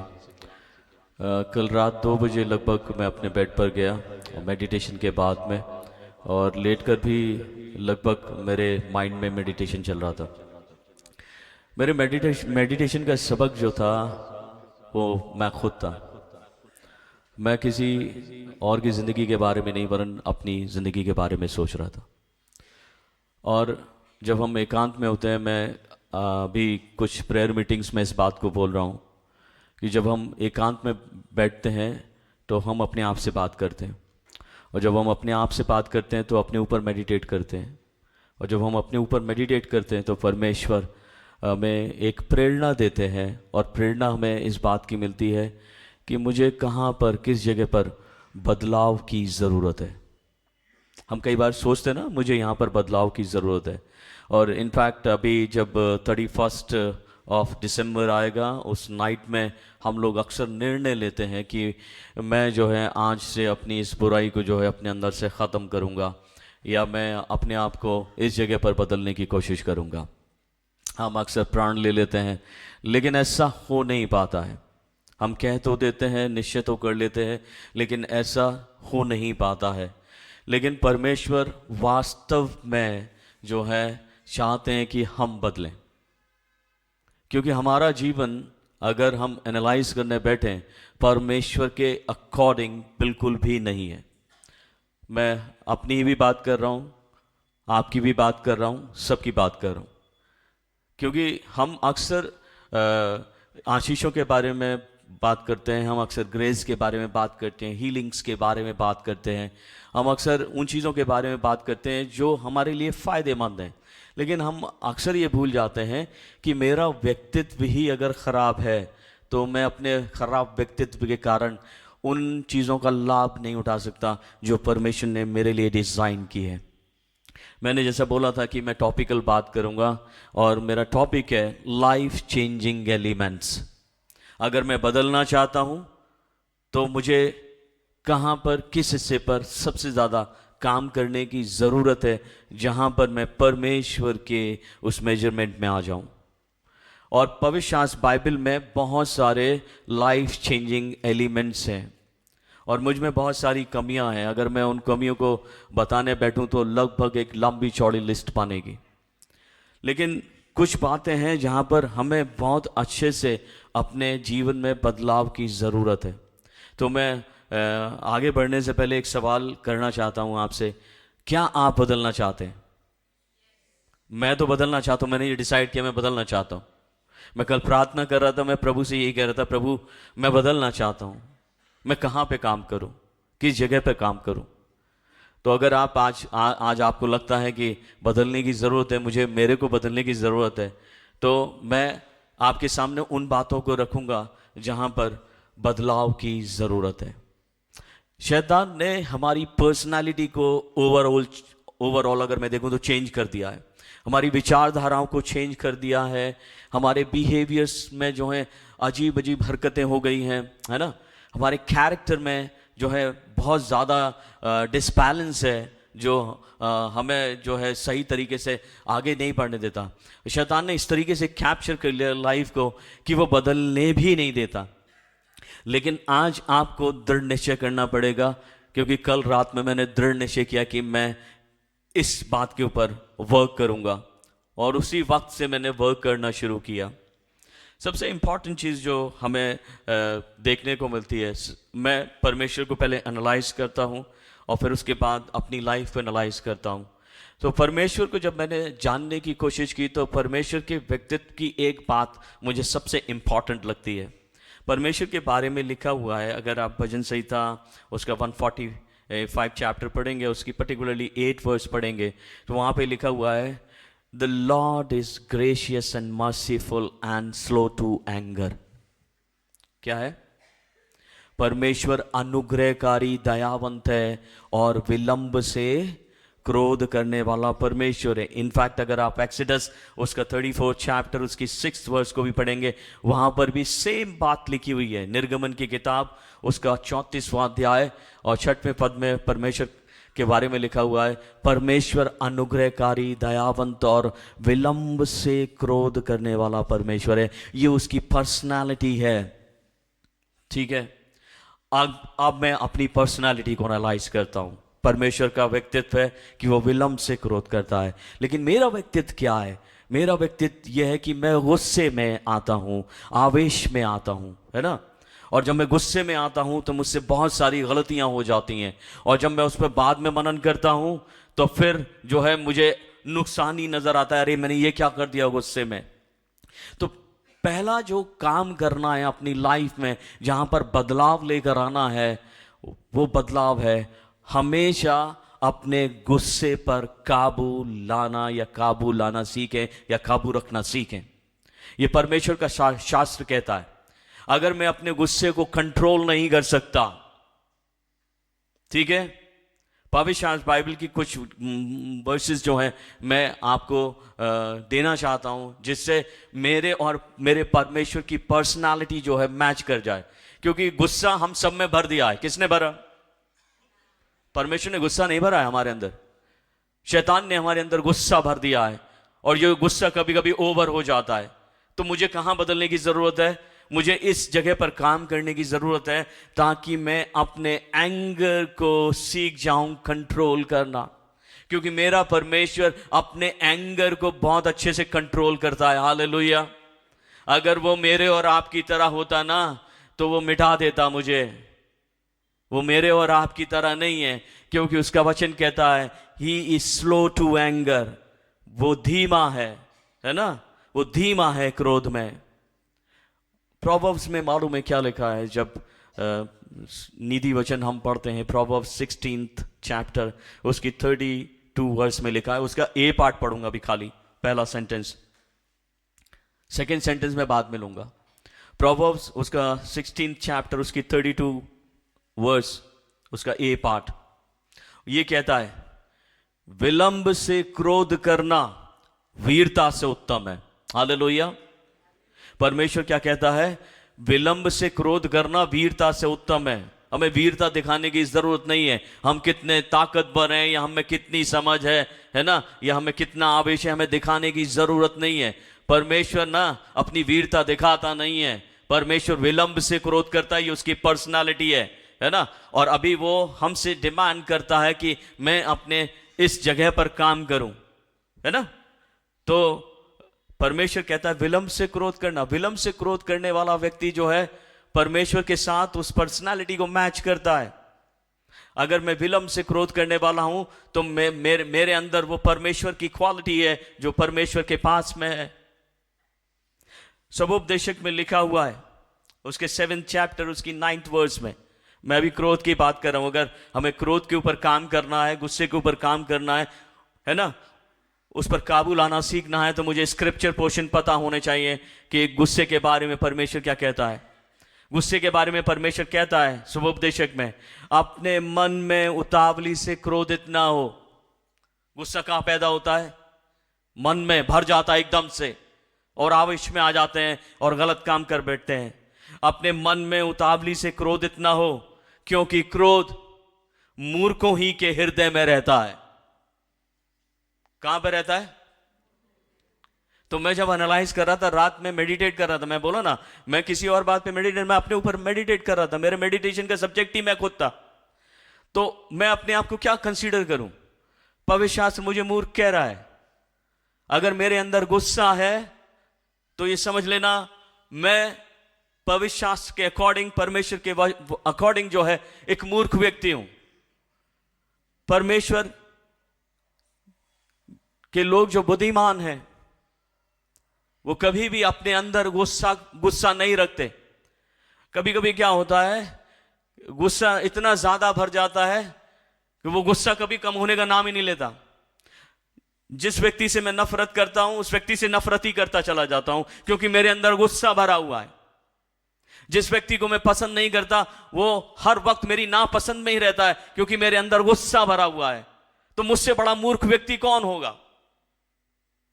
मैं मूर्ख हूं, और मैं अपने आप के इस पुलपिट के ऊपर से कंसीडर कर रहा हूं, इस वेदी के ऊपर से कंसीडर कर रहा हूं कि परमेश्वर जो है हमें सिखा रहा है, उसकी पर्सनालिटी है कि वो विलंब से क्रोध करता है। और इसलिए पवित्र शास्त्र प्रेरित करता है, अगर मुझे अगर बुद्धिमान बनना है तो मुझे अपने गुस्से पर कंट्रोल करना सीखना होगा। यहां काम करने की जरूरत है। भजन संहिता में लिखा है उसके 37 चैप्टर उसकी 8 वर्स में, क्रोध से परे रह और जलजलाहट को छोड़ दे, मत कुढ़, उससे बुराई ही निकलेगी। क्या निकलेगी? गुस्से से कभी भलाई निकली है? बताइए आप। हम सब ने एक्सपीरियंस किया अपनी लाइफ में, गुस्से से कभी भलाई निकलती नहीं है। गुस्से में आदमी एक दूसरे को बुरा भला कहते हैं, गुस्से में आदमी एक दूसरे को गालियां देते हैं, गुस्से में आदमी अपशब्द का इस्तेमाल करते हैं, गुस्से में आदमी भूल जाता है कि वो कह क्या रहा है ना। और पवित्र शास्त्र, परमेश्वर का वचन हमें क्या सिखा रहा है? वो ये सिखा रहा है क्रोध से परे रहे, मतलब क्रोध आने ही मत दो अपनी लाइफ में, है ना। और वो कहता है जलजलाहट को छोड़ दे, मत कुढ़, उससे बुराई ही निकलेगी, भलाई नहीं निकल सकती। तो मुझे कंट्रोल करने की आवश्यकता है अपने गुस्से पर, है ना। प्रोवर्ब्स उसके 14 चैप्टर में लिखा हुआ है, उसकी 29 वर्स में, जो विलंब से क्रोध करने वाला है वह बड़ा समझ वाला है। अभी हमने देखा था कि मूर्खों के मन में क्या रहता है? क्रोध रहता है। और यहां पर पवित्र शास्त्र क्या कह रहा है? जो विलंब से क्रोध करने वाला है वो बहुत समझ वाला है, वो बुद्धिमान है। समझ वाला मतलब बुद्धिमान है। परंतु जो अधीर है, अधीर मतलब हिंदी वर्ड है अधीर, जिसको पेशेंस ना हो। तो गुस्से में आदमी पेशेंस नहीं रखता, जिसको जड़ना होता है वो जड़ देता है, जिसको जो कहना होता है वो कह देता है। गुस्से में आदमी जो है अधीर हो जाता है। और अधीर के बारे में लिखा हुआ है, परंतु जो अधीर है वह मूर्खता की बढ़ती करता है, मतलब वो मूर्खतापूर्ण कार्य करता है। तो मैं क्यों मूर्ख बनूं? सवाल ये खड़ा होता है, मैं क्यों मूर्ख बनूं? मेरा परमेश्वर मूर्ख नहीं है। अगर वो मूर्ख होता तो ये समझ लेना मैं और आप यहां नहीं होते। वो बुद्धिमान परमेश्वर है ना। आपने कभी किसी के गुस्से को झेला है? ये सुनो, झेला है ना। पेरेंट्स अक्सर डांटते हैं, गुस्सा करते हैं, ठीक है, गलत बात पर गुस्सा करते हैं। इनफैक्ट मैं आज भी लोगों के गुस्से के झेलता हूं। बीइंग ए पास्टर में बहुत सारे लोग गुस्सा करते हैं, कभी कभी बहुत गुस्सा करते हैं। और गुस्से में बहुत सारी बातें बोल देते हैं।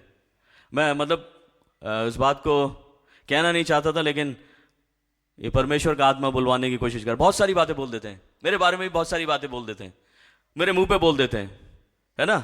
मैंने एक्सपीरियंस किया इस बात को। और ये बात जो है ना, पवित्र शास्त्र में मालूम है क्या लिखा है? पवित्र शास्त्र मुझे ये क्या सिखाया?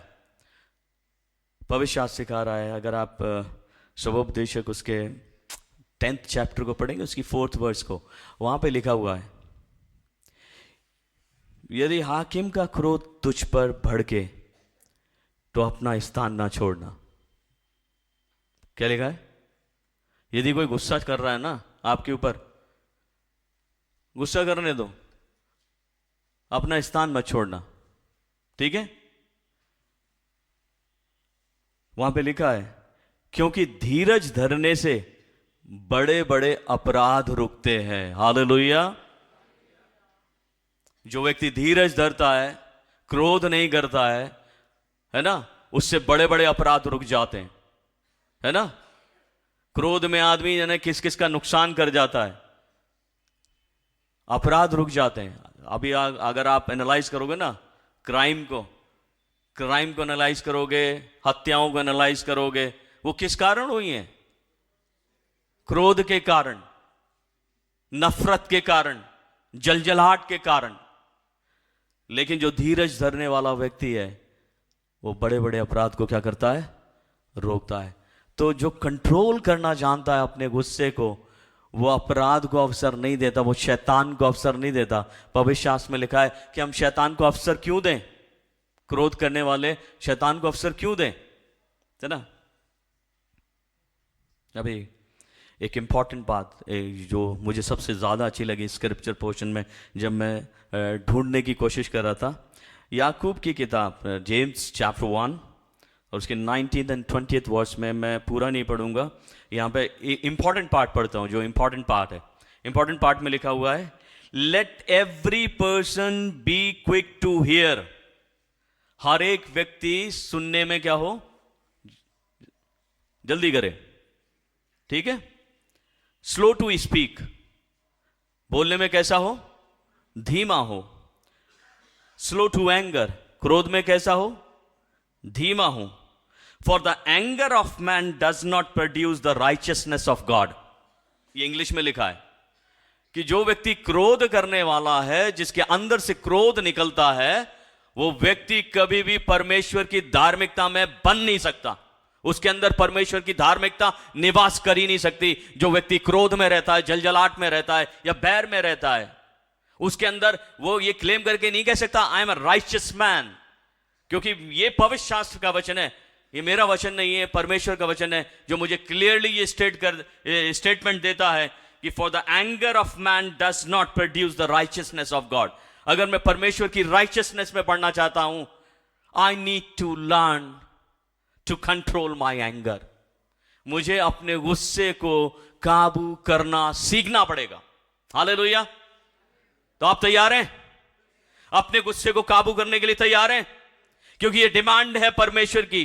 परमेश्वर चाहते हैं कि परमेश्वर के लोग उसकी धार्मिकता में आगे बढ़ें, तो इसलिए अपने गुस्से को कंट्रोल करना सीखें, ताकि हम परमेश्वर की पर्सनालिटी से मैच कर सकें। और मुझे कहाँ बदलने की ज़रूरत है, तो मैं दूसरा पॉइंट आपको देता हूँ। फिर से परमेश्वर को देखते हैं। परमेश्वर के बारे में लिखा हुआ है परमेश्वर के वचन में, जब आप 1 पीटर उसका 1st चैप्टर उसके 16 वर्स को पढ़ते हैं, परमेश्वर कहते हैं खुद, पवित्र बनो क्योंकि मैं पवित्र हूँ। ठीक है, पवित्र बनो क्योंकि मैं पवित्र हूँ। परमेश्वर कैसा है? पवित्र है, और मुझे पवित्र बनने की प्रेरणा दे रहा है। तो मेरा रिस्पॉन्सिबिलिटी क्या है संसार में जीवन जीते हुए? अगर मैं अपने आप को बदलना चाहता हूं, तो दूसरा पॉइंट परमेश्वर मेरी पर्सनैलिटी में चेंज के रूप में देखना चाहते हैं। हमेशा शुद्ध और पवित्र बनने में सक्षम रहें। सक्षम रहे मतलब ये कंटिन्यूस प्रोसेस है। आदमी एक दिन में पवित्र और शुद्ध नहीं बन जाता। आदमी एक दिन में कंट्रोल करना नहीं सीख जाता। ये एक कंटिन्यूस प्रोसेस है। ये सक्षमता बनी रहनी चाहिए, है ना। परमेश्वर के वचन में लिखा है, मैं चाहता हूं आप फिलिपियों की किताब निकालें, उसके 4th चैप्टर उसकी 8th वर्स को पढ़ें। 4th चैप्टर उसके 8th वर्स को पढ़ें।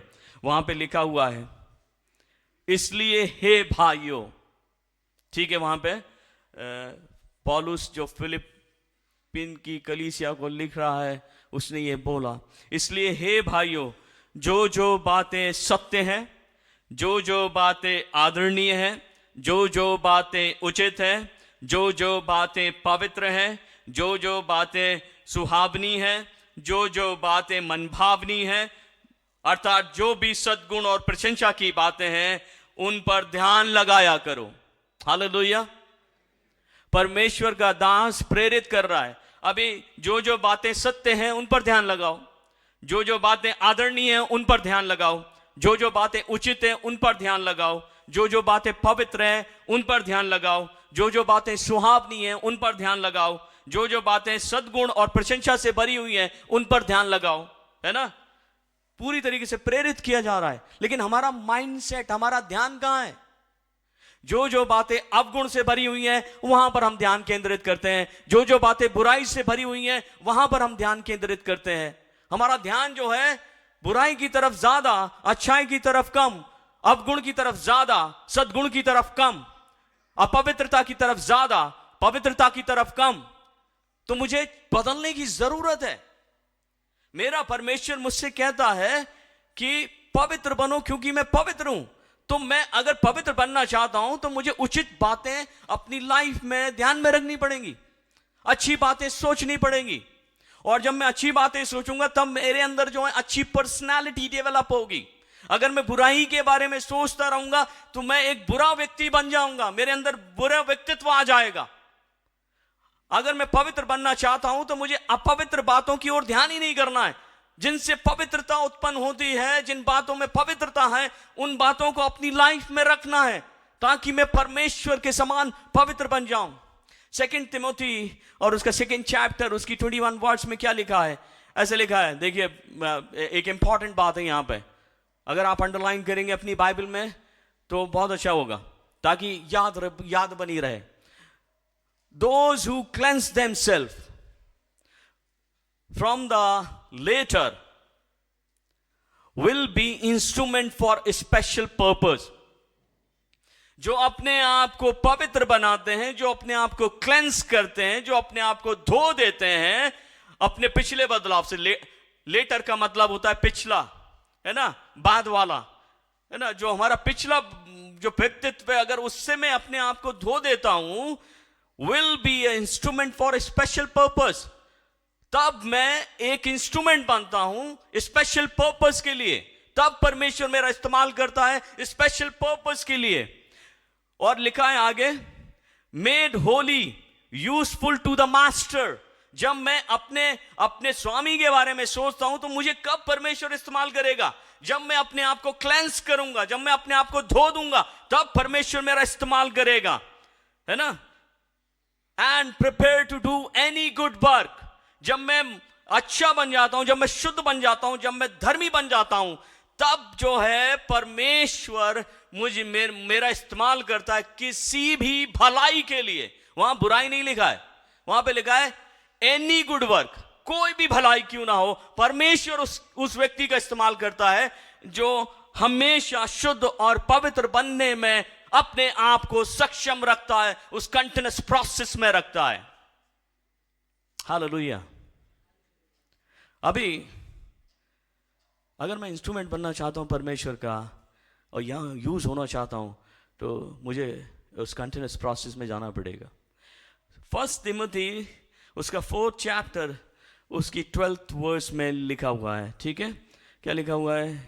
ये पर्टिकुलरली जो है ना जवानों के लिए बात बोली जाती है, लेकिन ये खाली पर्टिकुलरली जवानों के लिए ही नहीं है, वरन ये हर एक व्यक्ति के लिए है।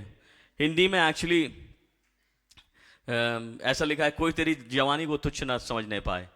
इंग्लिश में लिखा है, don't let anyone look down on you because you are young but set an example. क्या एग्जाम्पल सेट करना है? Set an example for the believers in speech. काय में? अगर मुझे एग्जाम्पल सेट करना होगा तो मैं अपना एग्जाम्पल कहां सेट करूं? सबसे पहले बोली में, जो मैं बात करता हूं ना, उस बोली में मुझे ना एग्जाम्पल बनने की जरूरत है।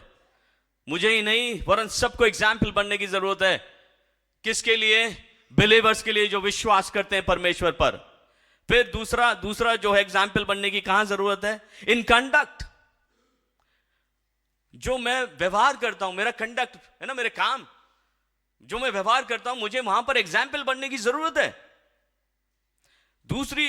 दूसरी ओर आगे बढ़ते हैं, इन लव, मुझे प्यार में एग्जाम्पल बनने की जरूरत है।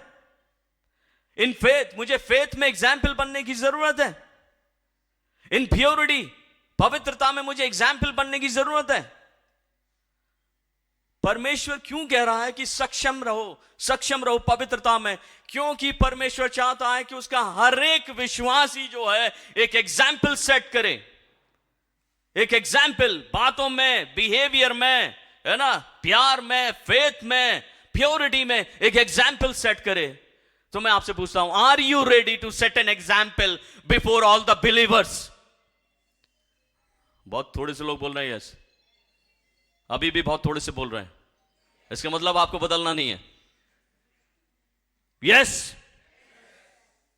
मैं बदलना चाहता हूं। मैं उस प्योरिटी के कंटिन्यूस प्रोसेस में रहना चाहता हूं, ताकि मैं परमेश्वर के द्वारा विश्वासी यों के लिए एक नमूना हो जाऊं। तीसरा पॉइंट जो मैंने लिया है उसको चेंज का, खुद को कंट्रोल करना सीखे। क्या? खुद को।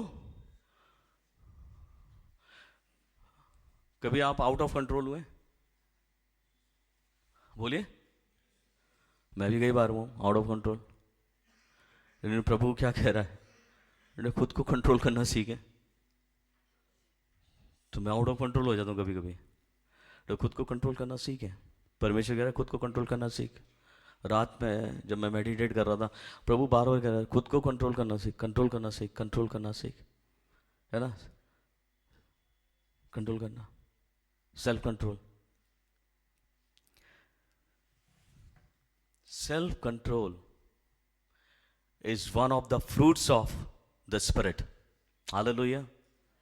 आपने गलेशियंस पढ़ा है? गलेशियंस उसका 5th चैप्टर, उसकी 22nd एंड 23rd वर्स में क्या लिखा हुआ है? वहां पर 9 जो गुण दिए ना, 9 जो फ्रूट्स दिए हैं, उन 9 फ्रूट्स में से एक फ्रूट क्या है? Self control. और जो व्यक्ति अपने आप को काबू में रखना सीखता है ना, जिसे अपने आप को काबू में रखना आता है, वो व्यक्ति जो है परमेश्वर की आत्मा की परिपूर्णता में पाया जाता है। और जो परमेश्वर की आत्मा की परिपूर्णता में नहीं है, वो आउट ऑफ कंट्रोल होता है। और इसीलिए परमेश्वर बार बार प्रेरित कर रहा है कि क्या करना है? सेल्फ कंट्रोल करना है। और इसमें एक और चीज़ है, सेल्फ कंट्रोल करने में बहुत सारी चीज़ें होती हैं। खाली एक ही जगह पे सेल्फ कंट्रोल नहीं है ना। बिहेवियर में सेल्फ कंट्रोल नहीं है, अपनी इच्छाओं में भी सेल्फ कंट्रोल करने की कभी कभी ज़रूरत होती है। सेल्फ कंट्रोल बहुत इंपॉर्टेंट है मेरे प्रिय अजीजों। अभी सबसे इंपॉर्टेंट चीज़ मैं आपके सामने रखना चाहता हूँ। पौलुस मालूम है क्या कहता है? पौलुस ने बहुत अच्छे से अपने बारे में लिखा है। 1 कुरिन्थियों उसका 9th चैप्टर उसकी 27th वर्स में वो कहता है कि मैं अपनी देह को मारता, कूटता और वश में लाता हूं। क्या करता है वो? अपनी देह को मारता, कूटता और वश में लाता है। वो अपने आप को कंट्रोल करने की कोशिश कर रहा है, उस सेल्फ कंट्रोल में जाने की कोशिश कर रहा है। मतलब एक बिलीवर जिसको परमेश्वर ने, प्रभु यीशु मसीह ने खुद दर्शन दिया, उसका अपना अनुभव ये कह रहा है कि मैं अपनी देह को मारता, कूटता और वश में लाने की कोशिश करता हूं। तो हमें क्या करना चाहिए? हमें भी तो यही करना चाहिए, अपने आप को वश में लाने की कोशिश करनी चाहिए। और जब हम अपने आप को वश में लाते हैं ना, तो वो होता है सेल्फ कंट्रोल। अभी सबसे इंपॉर्टेंट चीज़, हमारे पास में दो विजन्स हैं हमारे पास में। अब डिपेंड करता है मैं किस विजन को देखता हूँ। अभी कोलोशियंस उसके 3rd चैप्टर उसके 2nd वर्स में इस प्रकार से लिखा हुआ है, पृथ्वी की नहीं परंतु स्वर्गीय वस्तुओं पर ध्यान लगाओ। पृथ्वी पर की नहीं वरन स्वर्गीय वस्तुओं की ओर क्या करो, ध्यान लगाओ। ये मेरे विजन में है। तो मैं अगर संसार की तरफ देखता हूं तो मैं आउट ऑफ कंट्रोल हो जाता हूं, क्योंकि मुझे वो संसारिक वस्तुओं की तरफ अभिलाषाएं जो है दौड़ाने लगती हैं, मैं भागने लगता हूं संसार की तरफ, है ना। लेकिन स्वर्ग के बारे में मुझे बहुत लेस जानकारी है, स्वर्ग के बारे में मेरा ध्यान नहीं है, स्वर्गीय बातों की तरफ मेरा ध्यान नहीं है, स्वर्गीय जीवन की तरफ मेरा ध्यान नहीं है। मेरा ध्यान कहां पर है? मेरा ध्यान जो है संसार की तरफ ज्यादा है। और जब हम संसार की तरफ ध्यान करते हैं ना, तो आउट ऑफ कंट्रोल हो जाते हैं, अपनी इच्छाओं में आउट ऑफ कंट्रोल हो जाते हैं। अभी परमेश्वर के लोग जितने भी परमेश्वर की बातों को सुनते हैं, वो हमें हमेशा अपना फोकस जो है स्वर्ग की ओर रखते हैं, पृथ्वी की ओर नहीं, पृथ्वी की वस्तुओं की ओर नहीं, स्वर्ग की ओर रखते हैं। तो प्रोवर्ब्स में जो मैंने अभी स्टार्ट किया था 32 वर्स को 16 चैप्टर के, उसके बी पार्ट को मैं यहाँ पे लेके आता हूँ। वहाँ पे लिखा हुआ है, अपने मन को वश में रखना नगर को जीत लेने से उत्तम है ना। यहाँ पे जो एग्जाम्पल दिया है, नगर को जीत लेने से उत्तम है। मैं हर एक चीज़ को ग्रैब करना चाहता हूँ, मैं हर एक चीज़ को ना अपने काबू में लाना चाहता हूँ, लेकिन बाइबल क्या कहती है? अपने मन को काबू में लेकर अपने मन को वश में करना सीखो। तो self control is very very important, है ना। वहीं पर एक और वर्ष में देता हूँ, जिस व्यक्ति के पास में सेल्फ कंट्रोल नहीं है वो कैसा है? उदाहरण है बाइबल में, प्रोवर्ब्स चैप्टर 25 वर्स 28 लिखा हुआ है, a man without self control is like a city broken into and left without wall. क्या लिखा है? कि जिस व्यक्ति के पास में सेल्फ कंट्रोल नहीं है वो कैसा है? एक उजड़े हुए शहर के समान है, जिसकी बाउंड्री वॉल भी उखड़ी पड़ी है। तो अगर मेरे पास सेल्फ कंट्रोल नहीं है तो मैं अपने आप को वश में नहीं ला सकता, तो मैं लोगों की दृष्टि में ऐसा ही दिखाई दूंगा और परमेश्वर की दृष्टि में भी ऐसा ही दिखाई दूंगा। सेल्फ कंट्रोल इम्पॉर्टेंट है।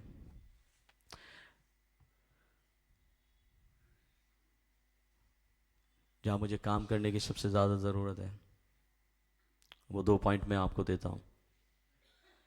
ये 3 पॉइंट तो हैं कि गुस्से पर काबू लाना सीखें, हमेशा कंटिन्यूस प्रोसेस में रहें पवित्रता के, और सेल्फ कंट्रोल को सीखें अपनी लाइफ में।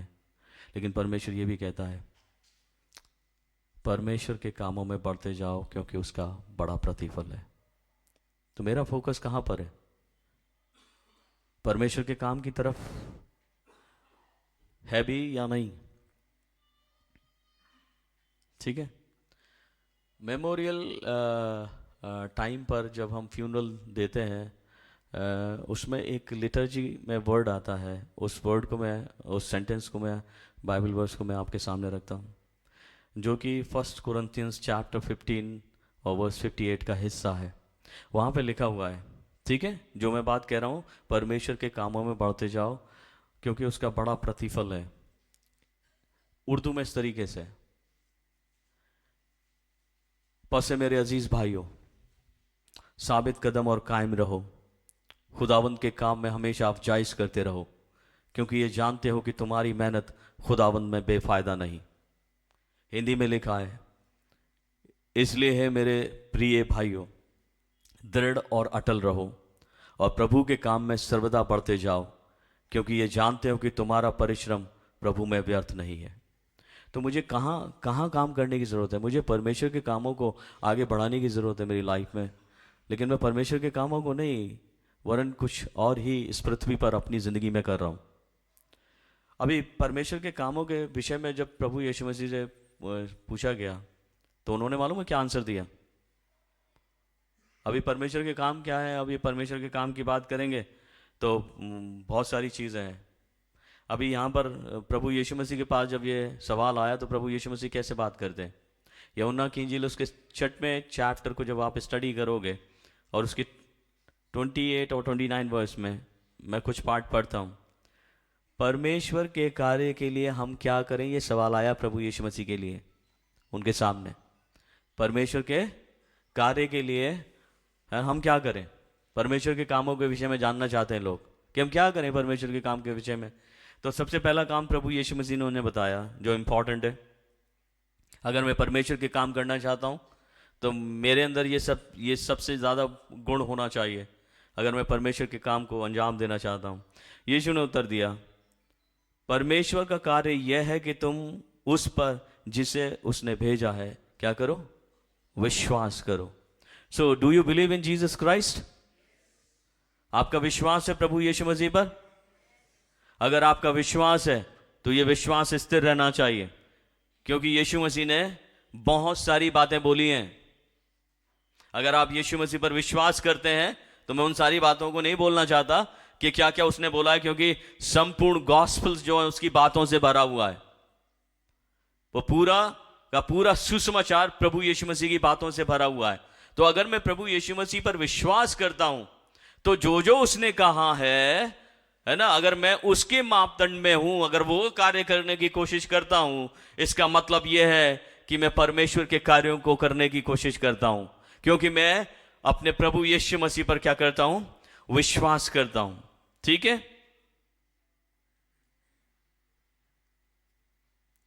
लास्टली मैं कट करता हूं मैसेज को।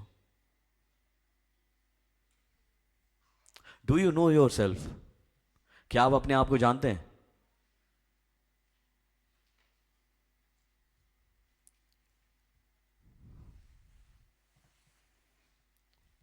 यस और नो? आज मैं आपको एक टास्क देता हूं। आज रात में घर पे अपने रात में मनन करना अपनी लाइफ के ऊपर कि क्या मैं अपने आप को जानता हूं, क्या मैं खुद को जानता हूं।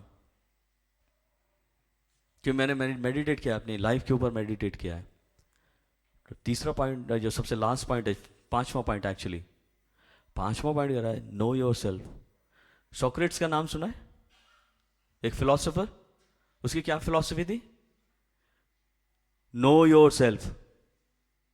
उसकी फिलॉसफी है नो योर सेल्फ। क्यों उसने बोला नो योर सेल्फ? क्योंकि हम में से कोई भी अपने आप को नहीं जानता। उसने फिलॉसफी इतनी बड़ी लोगों के सामने रख दी है ना, और प्रभु भी चाहते हैं कि हम अपने आप को जानें। ठीक है।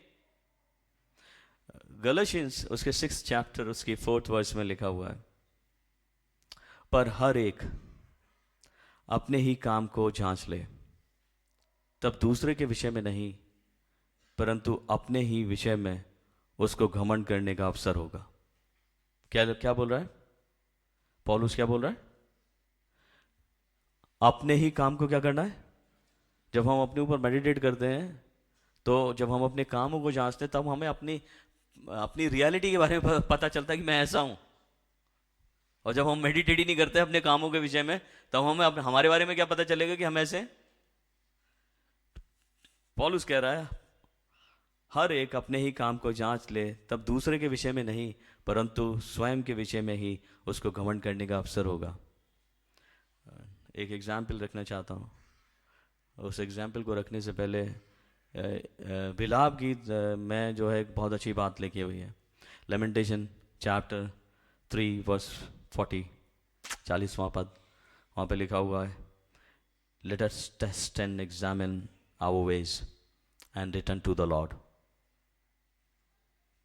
लेमेंटेशन 3rd चैप्टर उसकी 40th वर्स में लिखा है, आइए हम अपने आप को जांचें परखें, हमारे मार्गों को जांचें परखें, हमारे कामों को जांचें परखें, और फिर उसके बाद डिसाइड करें, now I need to return to the Lord. मुझे परमेश्वर के तरफ आगे बढ़ना है। मैंने निकाल के रखा अपनी पवित्र शास्त्र बाइबल में पौलुस का स्टेटमेंट और पौलुस का मेडिटेशन। ये बहुत इंपॉर्टेंट मेडिटेशन है। उसने अपने बारे में जब सोचना आरंभ किया, मैं पढ़ देता हूँ, उसका स्टेटमेंट पढ़ देता हूँ। रोमियो उसका 7th चैप्टर उसकी 15 वर्स से पढ़ता हूँ, इंपॉर्टेंट है। वो अपने ऊपर मेडिटेट कर रहा है, और जब अपने ऊपर मेडिटेट कर रहा है तो उसने अपनी सच्चाई के विषय में जाना, अपने बारे में जाना कि वो कैसा है। किसी और के विषय में मेडिटेट करने की जरूरत ही नहीं है। मैं क्यों टाइम वेस्ट कर रहा हूं दूसरे के ऊपर विचार करके? मुझे तो मेरे ऊपर विचार करना है ना। मैं दूसरे की जगह खड़ा नहीं हो जाऊंगा, कोई दूसरा मेरी जगह नहीं खड़ा हो जाएगा। परमेश्वर जब न्याय करने के लिए आएगा, परमेश्वर मेरे कामों का मुझसे हिसाब लेगा। मैं अपना फालतू टाइम वेस्ट कर रहा हूं दूसरे के ऊपर सोचने पर। मैं क्यों सोचूं दूसरे के बारे में? मुझे तो अपने आप को करेक्ट करने की जरूरत है, मुझे तो अपने आप को संभालने की जरूरत है, मुझे तो अपने आप को वश में लाने की जरूरत है। पौलुस क्या कहता है? जो मैं करता हूं उसको नहीं जानता। वो मेडिटेट करते हुए, मैं जो कर रहा हूं उसे नहीं जानता, है ना। और क्या कह रहा है? क्योंकि जो मैं चाहता हूं वह नहीं करता। मतलब मैं जो करना चाहता हूं वो करता ही नहीं हूं। हम कई बार कोशिश करते हैं, फेल हो जाते हैं। और वो क्या कहता है? नहीं किया करता, परंतु जिससे मुझे घृणा आती है वही करता हूं। जो करने का कार्य ही नहीं है, जिससे मुझे नफरत है, जिस कार्य को करने से वो अपने मेडिटेशन में रख रहा है, अपने एग्जामिनेशन में रख रहा है कि जिससे मुझे घृणा आती है मैं वही काम करता हूं। यदि जो मैं नहीं चाहता वही करता हूं तो मैं मान लेता हूं कि व्यवस्था भली है। तो ऐसी दशा में उसका करने वाला मैं नहीं, परंतु जो पाप मुझ में बसा है वो मुझसे कराता है। वो मेडिटेट कर रहा है अपने ऊपर कि मैं पाप से भरा हुआ हूं, पाप से लदा हुआ हूं। वो पाप मुझे ना अच्छे काम को करने नहीं देता। अच्छे काम को करने के लिए कोई मतलब हमें 10 बार सोचना पड़ता है। भलाई करने के लिए हमें मतलब थॉट देने की जरूरत पड़ती है। क्या ऐसा होना चाहिए? मैं अगर किसी के साथ भला करना चाहूंगा तो मैं पहले सोचूंगा, मेडिटेट करूंगा इसके साथ भला करूं या नहीं करूं, और फिर मैं डिसाइड करके आगे आता हूं। और कभी कभी तो ऐसा होता है कि मैं पीछे हट जाता हूं, भलाई नहीं कर पाता। And that is not the character of God. ये परमेश्वर का कैरेक्टर नहीं है। पौलुस क्या कह रहा है? क्योंकि मैं जानता हूं कि मुझ में अर्थात मेरे शरीर में कोई अच्छी वस्तु वास नहीं करती। उसने जब एनालाइज किया तो ये कहता है मेरे अंदर कोई अच्छी बात नहीं है। तो self examination is very very important. अपने आप को जानना बहुत जरूरी है। और अगर मैंने अपने आप को नहीं जाना, अपनी रियलिटी के बारे में, अपनी मिस डूइंग के बारे में, मैंने अपने कैरेक्टर को नहीं पहचाना, तो मैं इस संसार में सबसे तुच्छ और अभागा मनुष्य होऊंगा। और इसलिए परमेश्वर आज प्रेरित करते हैं हर एक जन को, इंक्लूडिंग माई सेल्फ, कि मैं इन पॉइंट्स के ऊपर काम करूं, अपने गुस्से को काबू में लाने की कोशिश करता रहूं, परमेश्वर के पवित्रता में आगे बढ़ने की कोशिश करता रहूं, अपने आप को कंट्रोल करने की कोशिश करता रहूं, अपनी इच्छाओं को कंट्रोल करने की कोशिश करता रहूं, और फोकस करता रहूं स्वर्गीय बातों के ऊपर। परमेश्वर चाहते हैं कि मैं परमेश्वर के कामों में बढ़ता जाऊं, है ना। और कैसे? साबित कदम के साथ में, दृढ़ कदम के साथ में, दृढ़ निश्चय के साथ में, अटलता के साथ में, है ना। और परमेश्वर चाहते हैं कि अगर मैं उसके कामों में बढ़ूं तो जितनी बातें उसने विश्वास करने के लिए लिखी हैं या काम करने के लिए, वो काम मैं करता चला जाऊं अपनी लाइफ से। और साथ ही साथ मेरा रोज का व्यक्तित्व जांचना मेरी व्यक्तिगत जिम्मेदारी है, ताकि मैं रोज जांचूं और रोज उन बातों पे मनन करने के बाद अपने आप को करेक्ट करता चला जाऊं। मेरे प्रिय अजीजों, जहां से मैंने शुरू किया था मैं फिर से वहीं पर आकर इसे खत्म करता हूं। क्या आप बदलना चाहते हैं? बदलना चाहते हैं? ये वचन याद रखिएगा, ये बहुत आपको मजबूती देगा परमेश्वर में बढ़ने की, और हर एक बुराई से दूर रखने में आपकी मदद करेगा। तो मेरे प्रिय अजीजों, बस ये 5 चीज़ें अपनी लाइफ में एनालाइज करते हुए आगे बढ़ते चले जाएं, करेक्ट करते हुए, मैं गारंटी दे रहा हूँ in the spirit of God you will be a changed man or woman in this world, है ना, acceptable to God for his purpose. God bless you. प्रार्थना करेंगे। I just want to request Ms. Shefali Bahadur to lead us in closing prayer.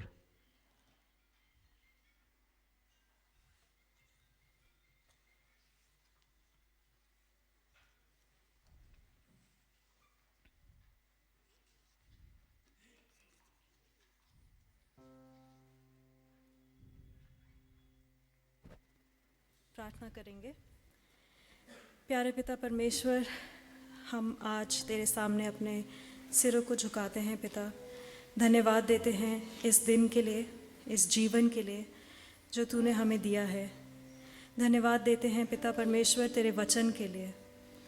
Thank you Father God that we can depend upon you, look to you, and at all times Lord we know that when we turn our focus on you, you are there to guide us and lead us. हम जानते हैं पिता परमेश्वर कि हम में कुछ भी अच्छा नहीं है। हमारी सोच से लेके हमारे कामों तक पिता परमेश्वर, हम हर मोड़ पर, हर कदम पर गलतियां करते रहते हैं पिता परमेश्वर। लेकिन तू हमारा सहारा है, तेरा वचन हमारा सहारा है पिता परमेश्वर।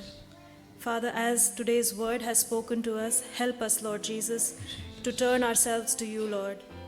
Father, I pray that you would work in our lives. हमें सोचने पर मजबूर कर पिता परमेश्वर कि हमें तेरी ज़रूरत हर पल अपनी ज़िंदगियों में है पिता। तेरे बिना हम कुछ भी नहीं कर सकते, तेरे बिना हम अधूरे हैं पिता।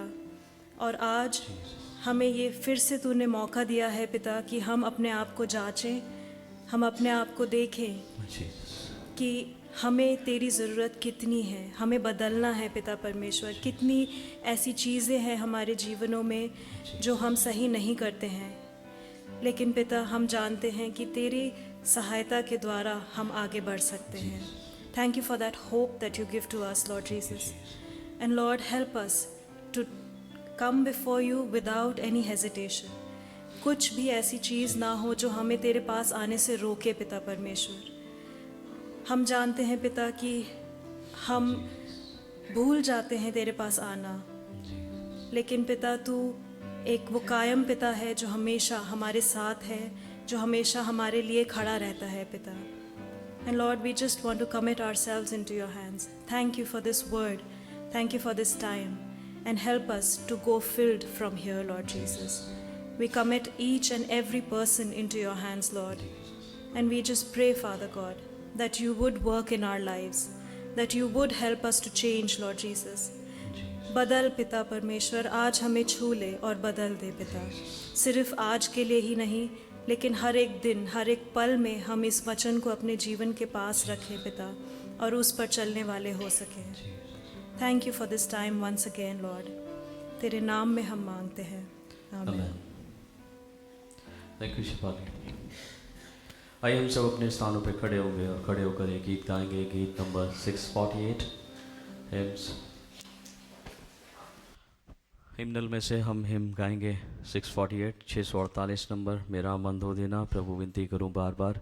और जिस वक्त ये गीत गाया जाए, आशर से मैं रिक्वेस्ट करूंगा कि आज का हदिया लें।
मेरा मन धो देना प्रभु विनती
को कृपा कर तुम दीजो निखार। प्रभु कृपा कर तुम दीजो निखार। प्रभु विनती करूं बार बार, मेरा मन दो देना। थर्ड वर्ड दोबारा से। बाइबल भीतर मैंने पाया, बाइबल भीतर मैंने पाया, तुम ही हो दिल के धोवनहार। प्रभु तुम ही हो दिल के धोवनहार। प्रभु विनती करूं बार बार, मेरा मन।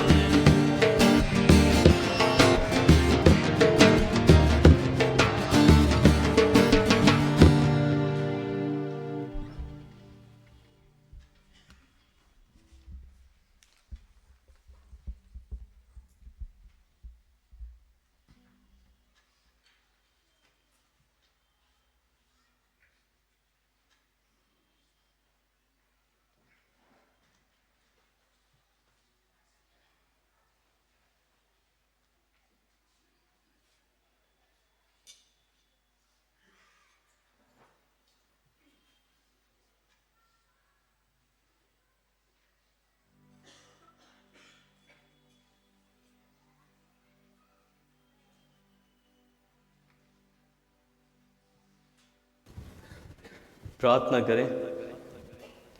धन्यवाद देना चाहते हैं पिता परमेश्वर कि हमको एक बार फिर से अवसर मिला कि हम प्रभु तेरी हुजूरी में वक्त बिताएं, तेरे करीब आएं और तेरा शुक्र अदा करें। तेरी भलाइयों के लिए, तेरी आशीषों के लिए शुक्र अदा करते हैं। शुक्रगुजारी के रूप में इन भेंटों को प्रभु हम अर्पण करते हैं, इसे स्वीकारें। और पिता परमेश्वर बहुतायत की बरकतें हम सभी की ज़िंदगी के साथ रखें और होने दे पिता परमेश्वर ये ऑफरिंग हमेशा भलाई के कामों के वास्ते इस्तेमाल की जाए, खुदावन यीशु मसीह के वसीले से, आमीन। धन्यवाद धन्यवाद धन्यवाद, सारी आशीषों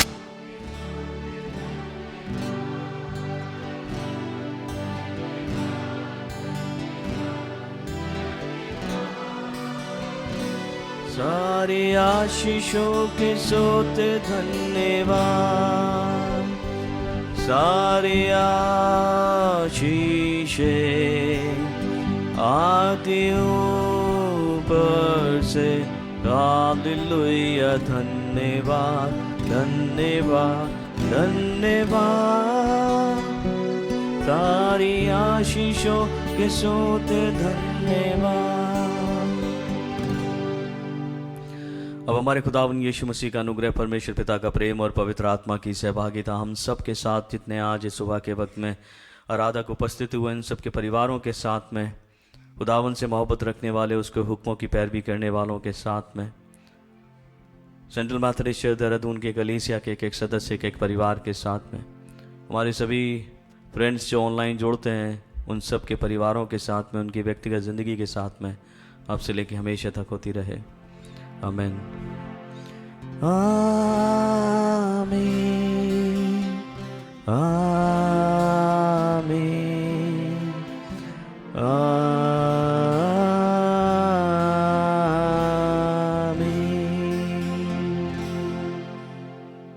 Thank you. God bless you.